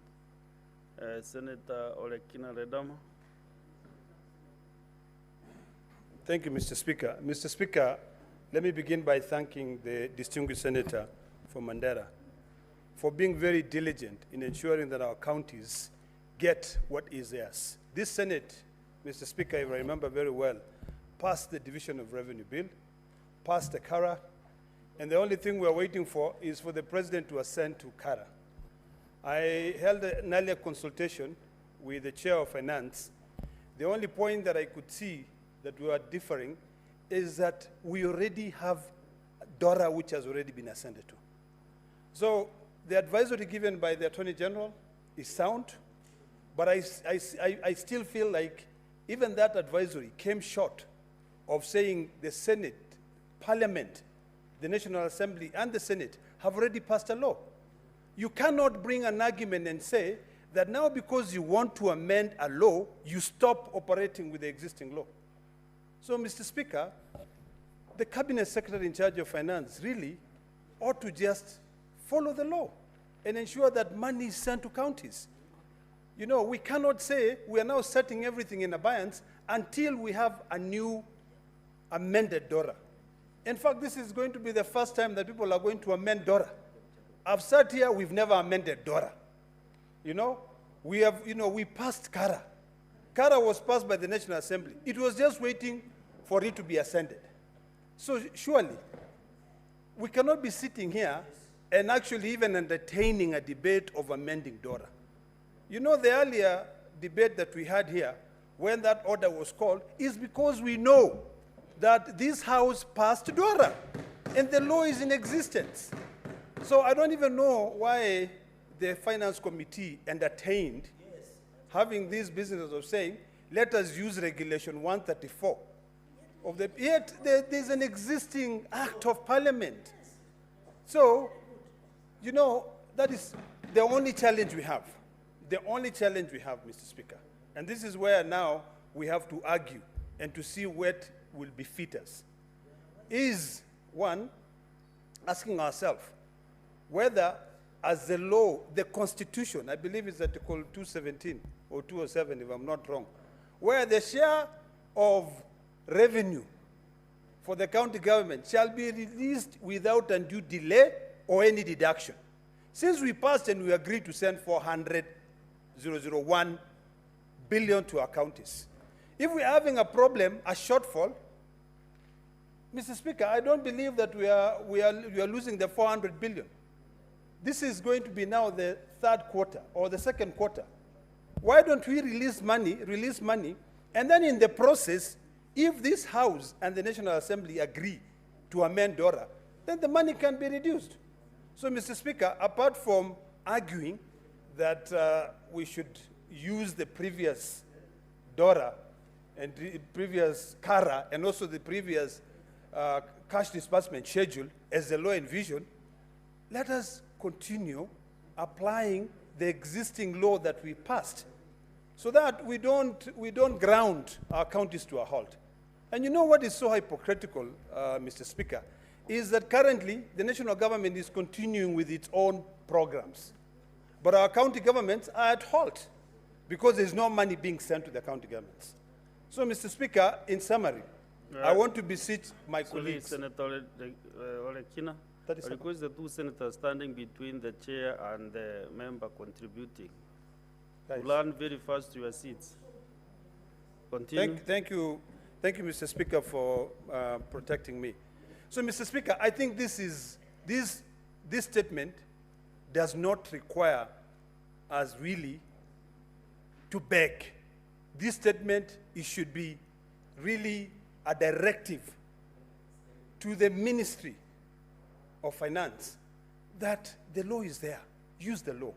We are trying to correct everything. I know there was a problem with the Finance Act, but we should not just be looking at the raising mechanism, but we should also be looking at the expenditure on the other side. So if already there's a law that says send money to counties, send the money to counties. I remember we've been agonizing on this, but I hope that today, when the Cabinet Secretary for Finance appeared before here, he demonstrated that he has got the capacity to be able to lead that department. Finally, Mr. Speaker, on this issue of pending bills that my brother has brought about, I'm happy that you, in your chair, you gave directions, and I hope that we can include that issue of Migori in the existing motion that we passed, that your chair gave a directive that I think in the next week, the Cabinet Secretary will be coming here to be able to respond to that. Otherwise, I thank you. Thank you. Any other member commenting on this report should use less than 3 minutes. Senator Chalagay. Mr. Speaker, I don't know what your secretariat or the legal department led by Dr. Okello were advising the Finance and Budget Committee. Mr. Speaker, you know why? Because we have a law already that we had passed. So the argument of Finance Committee should be based on Division of Revenue Act 2024, which had been assented by the President alongside the Appropriation Act, which was later amended by the National Assembly after the collapse of Finance Bill 2024. So when you say you want to allocate 50% of the allocation, it should be with the Act of 2022-2025, not the previous Act that, Mr. Speaker, we did pass the DORA here. And that is why today, Mr. Speaker, members were hesitant in proceeding with the second reading of the same amendment of the Act that is in existence in place, because we wanted to ensure that we reject this amendment and retain at 401 billion, as we had agreed, Mr. Speaker. So, Mr. Speaker, I want to say and be very clear that while I agree under Article 219, in fact, the National Senator Treasury, Chelagay. Mr. Speaker, Senator Mr. Speaker, the Chelagay, National the Chair of Treasury under Finance. Article 219 Listen. is very critical, Mr. Senator Speaker. Chelagay, when I'm speaking to you, You know, I'm looking at the time that you have given don't us. mind about the time. Okay. Do you want to be informed by the chair budget? No, but I already have this information. Okay. Then he is not interested, chair. It's okay. Proceed. Mr. Speaker, under Article 219, it says money shall be dispersed without undue delay. I expected the Finance and Budget Committee to issue a cutting and an indictment against the Ministry of National Treasury for not releasing money. They should release money as approved by the DORA that we passed in 2022 or 2025. And then now when we, in case, but we are not going to amend for free, that is, we are not going to amend that act. We will ensure that it's only 401 billion that will go to counties. And we are not about to budge about that, Mr. Speaker. That is what I wanted. So, in fact, this matter, even courts, if you take this matter before even a district magistrate court, DM1, will tell you this is basic. The law is in place, Mr. Speaker. Finally, on the issue of pending bills in Migori, I'm disappointed that, Mr. Speaker, when you are being owed by Migori County government, those people who have been given priority to be paid, you must give 30% to some of the senior officials within the county government of Migori. Mr. Speaker, and that is why even the governor of Migori has declined to appear tomorrow, Mr. Speaker, because he knows these are some of the serious issues of pending bills that he is facing in Migori County, Mr. Speaker. And therefore, Mr. Speaker, we shall not allow. There are many people who have pressure, diabetes in Migori County because they use their resources to provide services and goods to Migori County government. Mr. Speaker, in line with our resolution on payment of pending bills that we did at home, Mr. Speaker, they should be paid. Senator Sosi.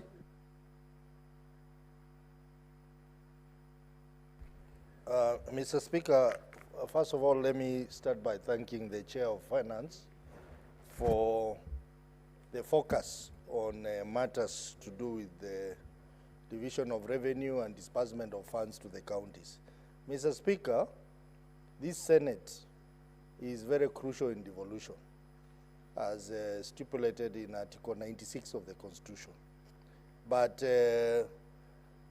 we need to get concerned as a Senate that we should not just pass money that goes to counties, but we must also ensure that our counties get timely disbursement. Mr. Speaker, it defeats the purpose of us every year passing the cash disbursement schedule with the clear amounts, clear dates, and then just someone seated in Treasury who is not representing the people of Kenya decides when to send the money and when not to send the money. I think that really indicates us as senators that there is something that we are not doing right. And I want to ask, I wish the chair, the finance committee people who are conversing there could listen to me, Mr. Speaker. Mr. Speaker, Vice Chair Finance and Senator Eddie, have your seats. I want to believe that the finance committee, which is chaired by the able Senator for Mandera and the Vice Chair Mutinda, it is within their mandate to ensure that the moment we have a late disbursement of funds to counties, they need to rise up, summon the CS for Treasury, summon all the people involved, and find out why our counties are not getting the money. If there is a good reason, the committee knows what to do. If there is no valid reason, the committee should enforce and ensure that this ministry disburses money to our counties.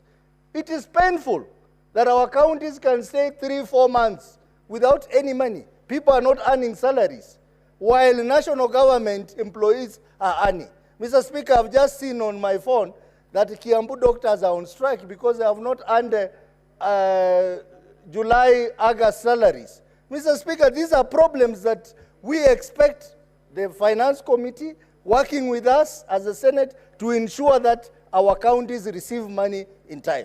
Mr. Speaker, allow me to quickly comment on the statement by Senator Ruoba on social media platform.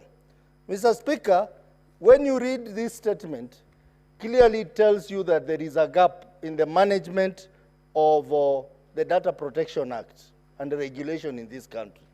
I think it's a high time that this Parliament call to order the Office of the Data Protection. I do not think they're doing adequate work to protect Kenyans who have continued to suffer. Thank you. Senator Wamatinga. Wahome.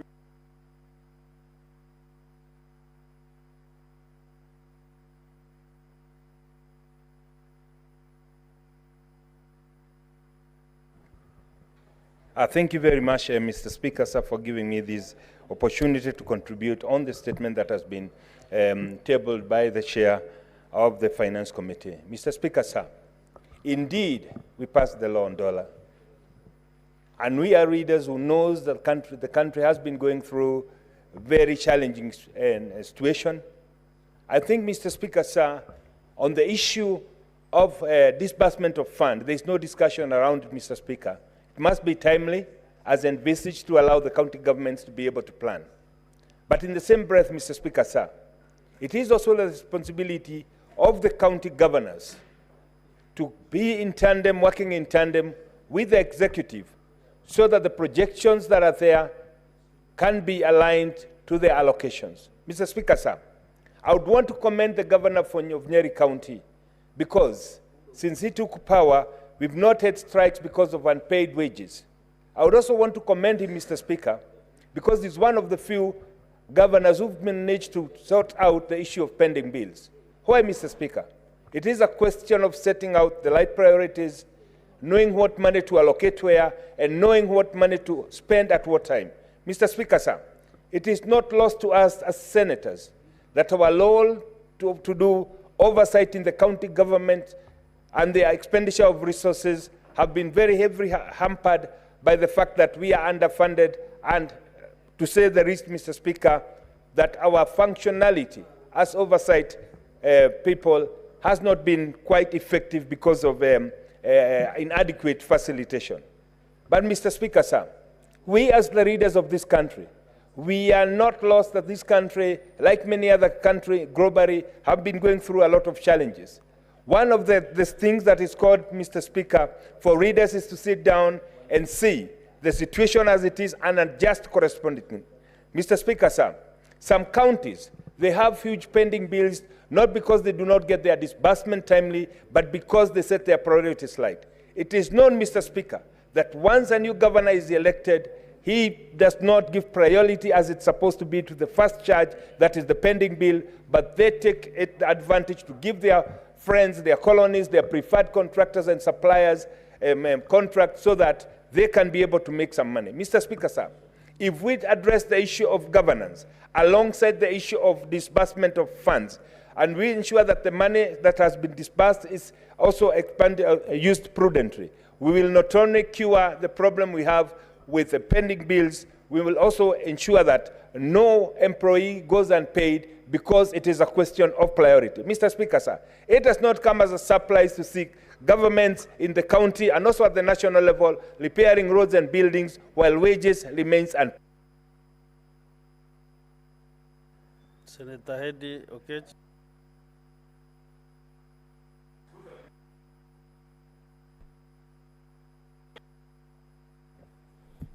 Mr. Speaker, in the spirit of Finance and Budget Committee, and with the spirit of concerns that are kindly put forward by the Senator of Nandi, Senator Chirargei, and the Senator of Vihiga, Senator Sotsi, that perhaps the Chair of Finance and Budget, together with the Vice Chair, and I think that also goes to the members of that committee, might not be keen on the disbursement schedules that are supposed to come to the counties, Mr. Speaker. I wanted to comment on the statement read by the chair of the committee and just make some few clarities. knowing very well that the chair of Finance and Budget, Mr. Speaker, is one of the biggest thorn in flesh of the Treasury, who calls the Treasury all the time to make sure that the money comes to counties. And when the chair is not there for any official reasons, the vice chair, capably so, also fights so hard. Mr. Speaker, DORA has got any functionality to be able to ensure that the Treasury can be able to give us money. We passed DORA to be able to determine the money shared between national government and county governments. It stops there. The instruments which we start to get money for which the law then can be anchored on is CARA, Mr. Speaker. And CARA basically, for the understanding of Senator Cherargei and the understanding of Senator Osotsi, CARA is then the bill that then helps us to be able to define what counties get among themselves of the shareable revenue between the national government and the county government. But CARA last year was not passed, so it's still a lacuna in law. And so the schedule has also not been passed. That is why the advisory had to come in place to be able to help solve that lacuna in law. So there is no reason whatsoever to indicate to the public that there is any instrument that we can be able to use to take monies to counties. Lastly, Mr. Speaker, I wanted to comment very quickly on the statement by Senator Cherargei and indicate that, Mr. Speaker, we must find a methodology and a way to be able to audit and be able to query any kind of audit queries by any donors who are dealing directly with counties, because otherwise counties end up losing money, such as what we are seeing in Nandi, that is also happening in other counties for projects that are directly funded by donors.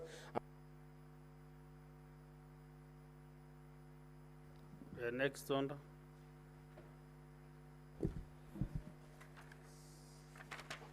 Order number 10, motion, report of the joint sittings of the Departmental Committee on Finance and National Planning of the National Assembly and the Standing Committee on Finance and Budget of the Senate on approval hearing of Mr. David Kibet Kemei, nominee for appointment to the position of Director General of the Competition Authority. Who was on the floor?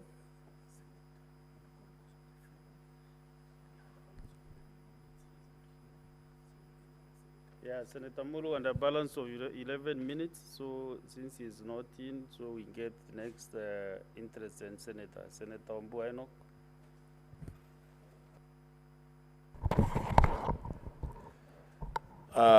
Thank you, Mr. Speaker. The Speaker, let me confirm from the desk that I have 20 minutes, right? 20 minutes, yeah, sure, thank you. Thank you, Mr. Speaker. Mr. Speaker, I rise to make a few comments on the report of the joint sitting of the National Assembly, Committee on Finance, and the Senate Committee on Finance on the approval hearing for Mr. David Kibet Kemei for the position of Director General of the Competition Authority of Kenya. As Speaker, I want to begin by saying that the Competition Authority of Kenya is a very important body for any developing country, for any country whose economy is under transition, for countries that want to ensure fair play in the marketplace. And so, Mr. Speaker, it is for that reason, in the wisdom of Parliament, that the Competition Act was passed, and then the Act Cap 504, the one then that creates the position of DG. Mr. Speaker, the Director General of the Competition Authority of Kenya is charged with very serious responsibilities. Key among them is to ensure, put in place measures to ensure effective competition across all markets, to stop misleading market conduct throughout Kenya, and generally to protect the welfare of the Kenyan people and Kenyan business people and investors from outside the country who are pursuing fair play in the marketplace. Mr. Speaker, the protection of farmers, the protection of consumers, the protection of business people, all these, Mr. Speaker, when looked at keenly, fall under the purview of the Competition Authority. As well as the Speaker, it is the expectation of all players in the marketplace that the person of the character of the Director General of Competition Authority must be in a position to ensure that fair play. Protect us, Mr. Speaker, and the business community from middlemen and barons and people who take, and businesses that take advantage of their privileged positions in the market to exploit and push other people, other players from the marketplace. Mr. Speaker, I am looking at a situation where then it will be expected that the Director General of the Competition Authority will ensure that we don't have rogue business people who want to use shortcuts to ensure that they get unfair advantage in the marketplace. So, Speaker, why am I talking about this? I'm talking about this because, the Speaker, the Chief Cabinet Secretary, Honorable Musalia Mudavadi, wrote to Parliament proposing the name of David Kibet Kemei to take the position of Director General of the Communication Authority of Kenya. Now, in that letter alone, Mr. Speaker, I realized serious issues with the letter. First of all, in the mind of the CS and its officers, for them, the National Assembly means Parliament. And yet the law is very clear that when you talk about Parliament, reference must be made to both the National Assembly and the Senate. But that notwithstanding, the Speaker, is that having looked at the report, I have realized that the committees, the joint committee of the National Assembly and the Senate, wrote to various organizations, including the KRA, the DCI, the Office of the Higher Education Loans Board, ORPP, ESCC. They wrote letters seeking clearance for one David Kibet Kemei for them to approve the appointment to the position of DG Competition Authority of Kenya.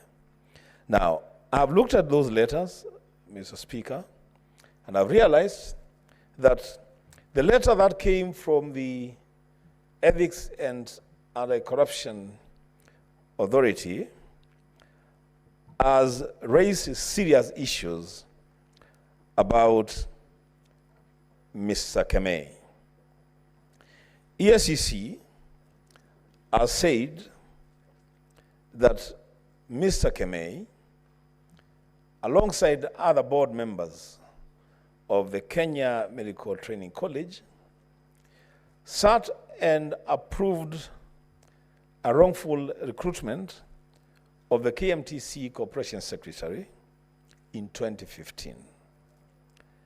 And when the matter went to court, Mr. Speaker, it was determined that the occupant of the position, who was irregularly recruited, had earned over 23 million Kenya shillings, and a decision was taken that the board members then should be surcharged to recover that money.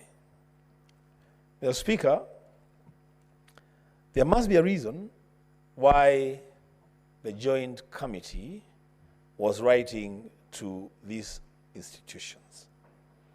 It is to get information to help them make a decision.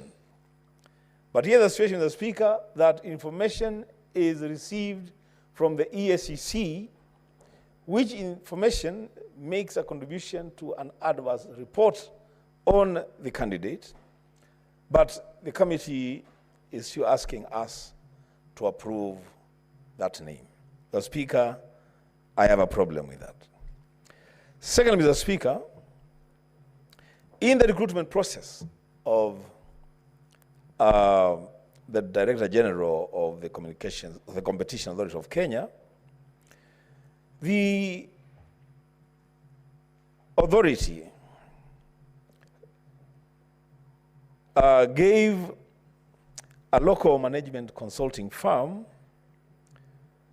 a job to do the recruitment for the new DG for them. Now, that firm shortlisted 30 candidates, Mr. Speaker. In the rating of the firm, the independent firm that had been retained by the Competition Authority of Kenya to recruit a DG for them, Mr. Kemei was ranked number 29 with a 60% score.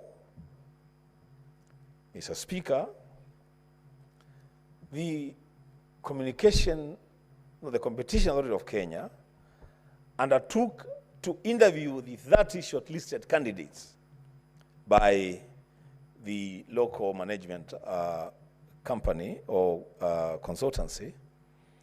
And interestingly, Mr. Kemei scored 87% and was ranked number 2. Mr. Speaker,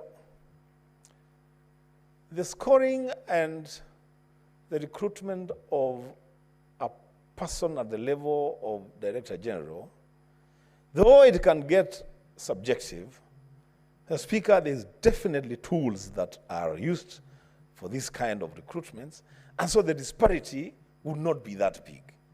I mean, you cannot score 60% in one set of interviews for the same position, and then the next set, you're scoring 87%. Mr. Speaker, the third issue that I have with this recommendation by the committee is that, Mr. Speaker, there is no formula. There is absolutely no formula for people to write their CVs. There is absolutely no formula. People can do their CVs the way they want to do their CVs. But there are some common denominators in every curriculum vitae. And top on that list would be the full names of the person.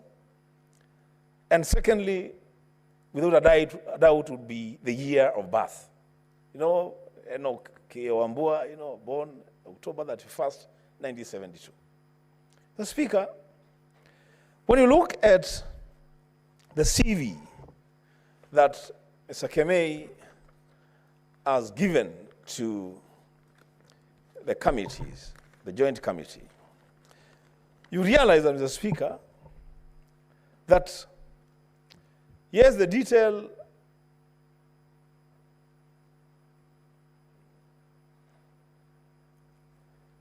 Thank you, Mr. Speaker. I take note of the changeover. So the detail of the name is there. And then he jumped straight to his profession and says he has 31 years of experience. I have scanned through that CV, Mr. Speaker. There is nowhere that Mr. Kemei indicates the year of birth. Mr. Speaker, I've said on the floor of this House many times, I want to repeat it. I am a journalist of good and long standing. And one of the characteristics of a good journalist is to have the capacity to identify the story that is not being told. So, Speaker, before I can take a vote on this matter, I would want to know the year of birth of one David Kibet Kemei. Because my fear is, perhaps actually Mr. Kibet could be over 60 years of age. In which case then, according to our own labor laws, and I have seen the Senate Committee on Labor Relations summoning governors and demanding a list of all county employees complete with their years of birth to know whether county governments are retaining people in office who are over 60 years of age. As a Speaker, I would want to see that year of birth so that, again, we can determine the age of one Kemei to be sure that we are not recruiting a DG who is overage for the position as required by the law.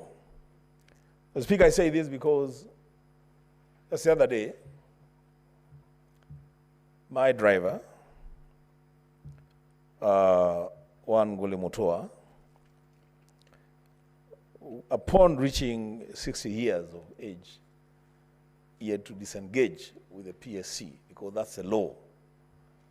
It cannot be that there are some people at some cadres who will have to exit public service, and then the others who, for whatever privileges, are joining the public service or continue to serve after they are 60 years of age. Lastly, Mr. Speaker, still looking at the CV laid before the Senate by the Joint Committee, I said this is a very important national office. There have been conversations, loud conversations, about the origin or where certain people holding certain offices come from. It is a requirement of the law and the Constitution, the Speaker, that a fair distribution of government positions be seen to be happening so that it is not just people from certain places who get certain jobs and other people from other places cannot get those jobs. Now, Speaker, when I looked at the CV of Wan Kemei, a serious Kenyan with a lot of experience in Kenya, UK, all over, all manner of positions, chairman of board, director, lecturer, a person that has interacted with really the world. This is a citizen of the world. It is difficult. I mean, it would be unfair to want to place Kemei among a certain community in this country.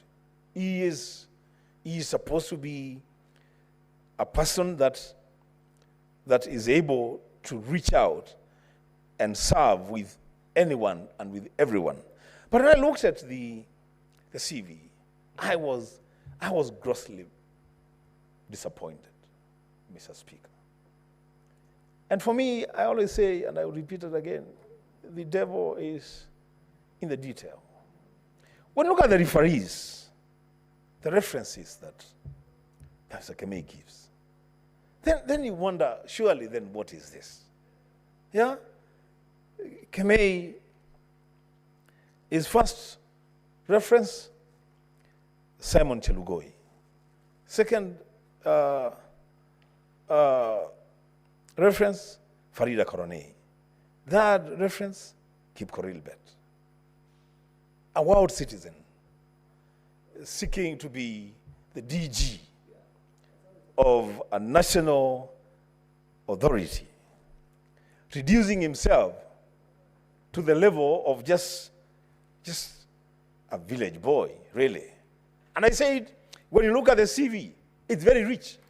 This is a man who has contracts all over the world. I mean, for heaven's sake, he would even have put Senator Wambua as a referee. I mean, this looks too village. I mean, really, this is not the kind of DG that I want to see at the Competition Authority of Kenya. Mr. Speaker, you know, even when people want to be given opportunities to serve and want to use their privileged positions to get to serious government offices, honestly, a measure of a demonstration of a national outlook, even from their own CV, would serve them better than this. As Speaker, for those 4 reasons, I will reserve my decision as to whether to vote for Kibet Kimei at the time of voting. But for now, I have serious reservations. I thank you, Mr. Speaker. Thank you, Senator Wambua. Listening to you, you probably would have been a very good referee to the nominee. The unfortunate thing is he can't reach you, doesn't know you. But we expect referees also to be people who can speak about you, people who know you. Nonetheless, thank you very much. And now, honorable members, we don't have any other member seeking to make contribution to this. And I ask the mover, Senator Mutinda, to reply. Senator Mutinda.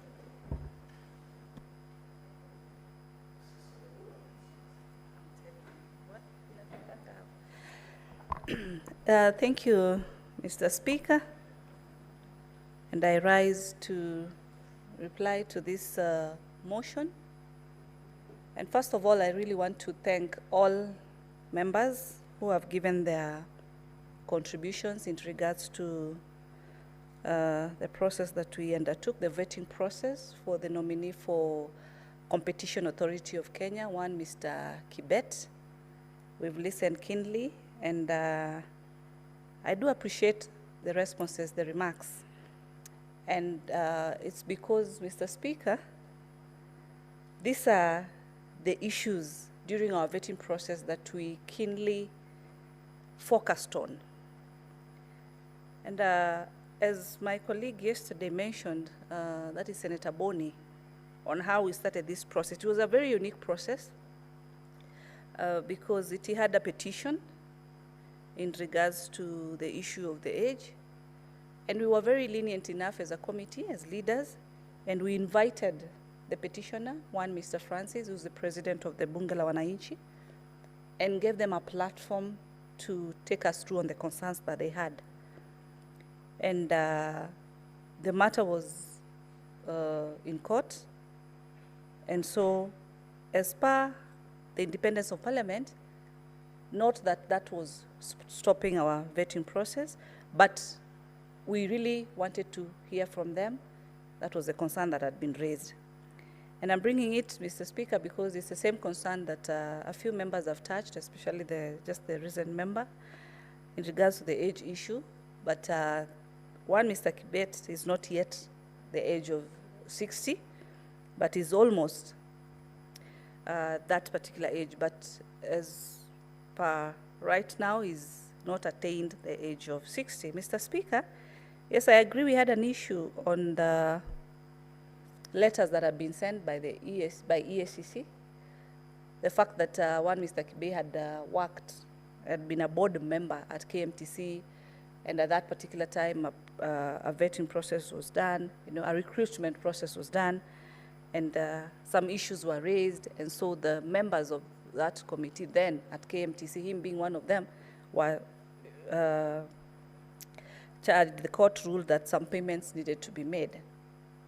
I'm very happy, Mr. Speaker, because we always have a very competent legal team that we work very closely. In our secretariat team, the legal team is led by none other than Lucy, and we engaged, plus the team from the National Assembly, on getting to understand the position and the legality of the undertaking the whole vetting process. From the letters that we had received, we received 2 letters, and legally, nothing stopped the committee from going on with the vetting process. Simply because, one, Mr. Speaker, as I said when I tabled this motion, is that the nominee was the only candidate that was referred to Parliament, both the committees, by the acting then CS, that is Honorable Prime Cabinet, and he referred the name for Mr. Kibet to Parliament as the only nominee. And since the recruitment process had taken place through an agency and also through the board, our mandate was focusing on looking at the credibility of the candidate. Work experience is what we majorly focused on. And those two, and as members have also said, as I listened to them, really certified the committee in terms of work experience. As I note, in our report, I stated clearly that Mr. Kibet has over 30-year experience, which qualified him in regards to what we were keenly looking at. And when it came to academic qualifications, he holds a master's degree among other credibilities or credentials or certifications, Mr. Speaker, that he has held. I want to state, Mr. Speaker, on the issue that has been raised in regards to the tribal issue. Mr. Speaker, if today we would have an opportunity to choose the tribes that we come from, maybe others would choose different. But we are at a moment, at a time, this year in 2024, Mr. Speaker, that we are desisting from tribal issues and being tribeless. We did not vet the nominee in regards to his culture or his tribe, because I've listened to members rising on the issue of he's from this particular region. There's no, Article 43 of the Constitution is very clear. No one should be discriminated in regards to age, Mr. Speaker, in regards to your background, where you come from, in regards to gender, Mr. Speaker. And that's why I say, as a committee, we focused on his experience and his credibility and all the other papers that he also was able to lay. That satisfied us as a committee, Mr. Speaker. And that is how we were able to approve this particular candidate. But yes, it is keen to, and it is very prudent to pronounce ourselves that we focused also more on how is going to ensure that the issues that have been raised as far as competition issues are concerned, he's in a position to be able to address these particular issues, and we look forward that we are going to have a very dedicated, competent, and someone who's focused to ensure that these issues of competition will be taken care of. Mr. Speaker, allow me to deviate a bit, since I'm the Vice Chair of Finance, and today we were privileged to have the Minister of Finance for the first time in this House. And my chair had tabled a statement in regards to the disbursements of the funds. And this is something that we had raised as a committee on why counties' funds are delaying. And when the CS had appeared, the CS of Finance had appeared before the House, he had stated that he needed to seek legal advice from the AG. I'm happy that advice was shared. That was in regards to Regulation 134 of the PFM Act that provides if the county allocation revenue bill submitted to Parliament for financial year has not been approved by Parliament or not likely to be approved by the beginning, then 50% should be authorized to be allocated to the counties. Mr. Speaker, today, when the CS appeared before this House, he was able to reply to this statement. And he was able to be on record and state that through this advice that he received from the office of the AG, he was able to disburse the funds, that is 31.8 billion. And he's looking forward, even if there's late disbursement, it can just be at least within a month as he's settling and ensuring that there's timely disbursement. He also agrees on timely disbursement. Further to that, he mentioned that there is about 42 billion still in the CRF account that counties are not requisitioning. So as much as counties are saying that they do not have money or they've not received money, the response today from the minister himself, he has clearly stated, as per what the committee questioned in regards to funds to the counties, action has been taken and funds have been dispersed. Still, money is still lying in CRF accounts. So then we don't understand as senators, then why are we still having delayed salaries? Why are we still having issues of pending bills? If the minister would appear and state that 42 billion is still lying in the CRF account. As senators, as I've had colleagues, especially my chair in CPIC, that is Senator Ososi, talking about the Committee of Finance should be able to push the ministry for disbursement of these funds. We have done it. We have done our part. We continue doing. But at the same time, we continue asking these counties to be able to requisition on time because that has been stated that they are delaying on the same.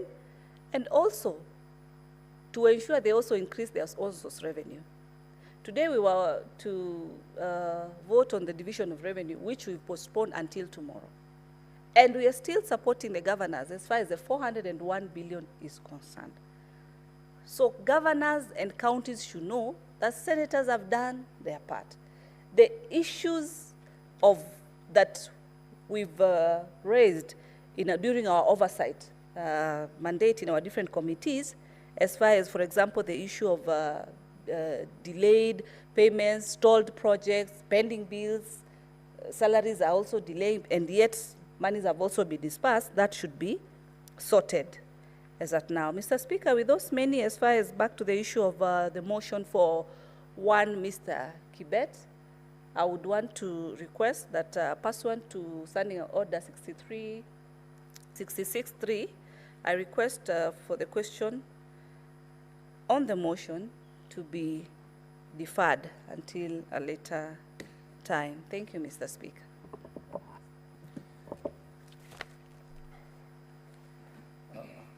The question is hereby deferred, pursuant to Standing Order 66, to the next session of the House.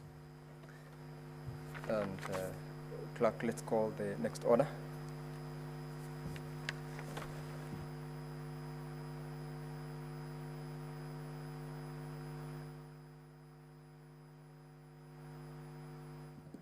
So for purposes of order and the business of the House, because of the quorum, order number 11 to number 16 are hereby deferred to the next session, and we will proceed to call order number 17. Order number 17, the Narcotic Drugs and Psychotropic Substances Control Amendment Bill, Senate Bills number 1 of 2024, second reading. This is a bill sponsored by the Deputy Speaker, Senator Kathuri Murungi, MP, is meant to move the motion in his absence. This is deferred. Call the next order. Order number 18, the County Government's Election Laws Amendment Bill, Senate Bills number 2 of 2024, second reading. Similarly, the mover of this bill, Senator Crystal Asige, is not present in the House. This bill is similarly deferred to the next session. Call the next order. Order number 19, the County Oversight and Accountability Bill, Senate Bills number 3 of 2024, second reading. Senator Ledama Olekina is supposed to be moving together with Senator William Kisang. They are both absent in the House. This is deferred to the next sitting. Let's call the next order. Order number 20, the County Civic Education Bill, Senate Bills number 4 of 2024, second reading. Senator Esther Okenyuri is the sponsor of this bill. She is not present in the chamber. The motion is deferred to the next sitting. Let us call the next order. Order number 21, the County Statistics Bill, Senate Bills number 5 of 2024, second reading. Senator Ali Ibrahim Roba is meant to be moving this bill. He is not present, and the bill is therefore deferred to the next session. Let's call the next order, clerk. Order number 22, the Provision of Sanitary Towels Bill, Senate Bills number 7 of 2024, second reading. This is a bill sponsored by Senator Gloria Orwoba MP, supposed to be for second reading. She's not present in the chamber. This is also deferred to the next sitting. Next order.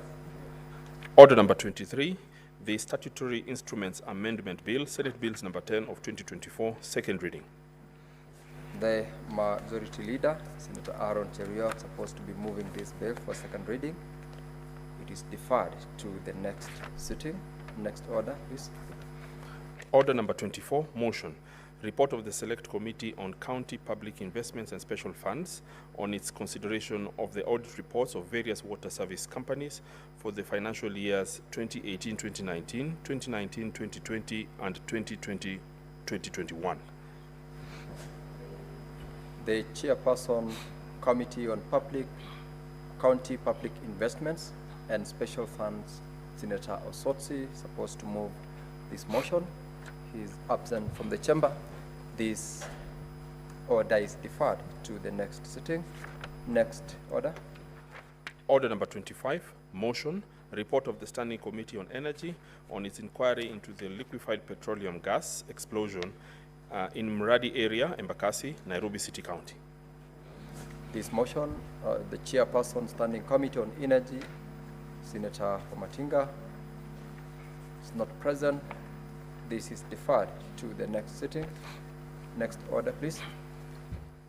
Order number 26, motion, development of a policy and law for social risk management in infrastructure development projects in Kenya.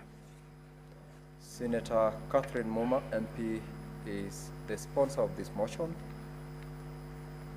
She's equally not present, and therefore the motion is deferred to the next sitting. Next order, please.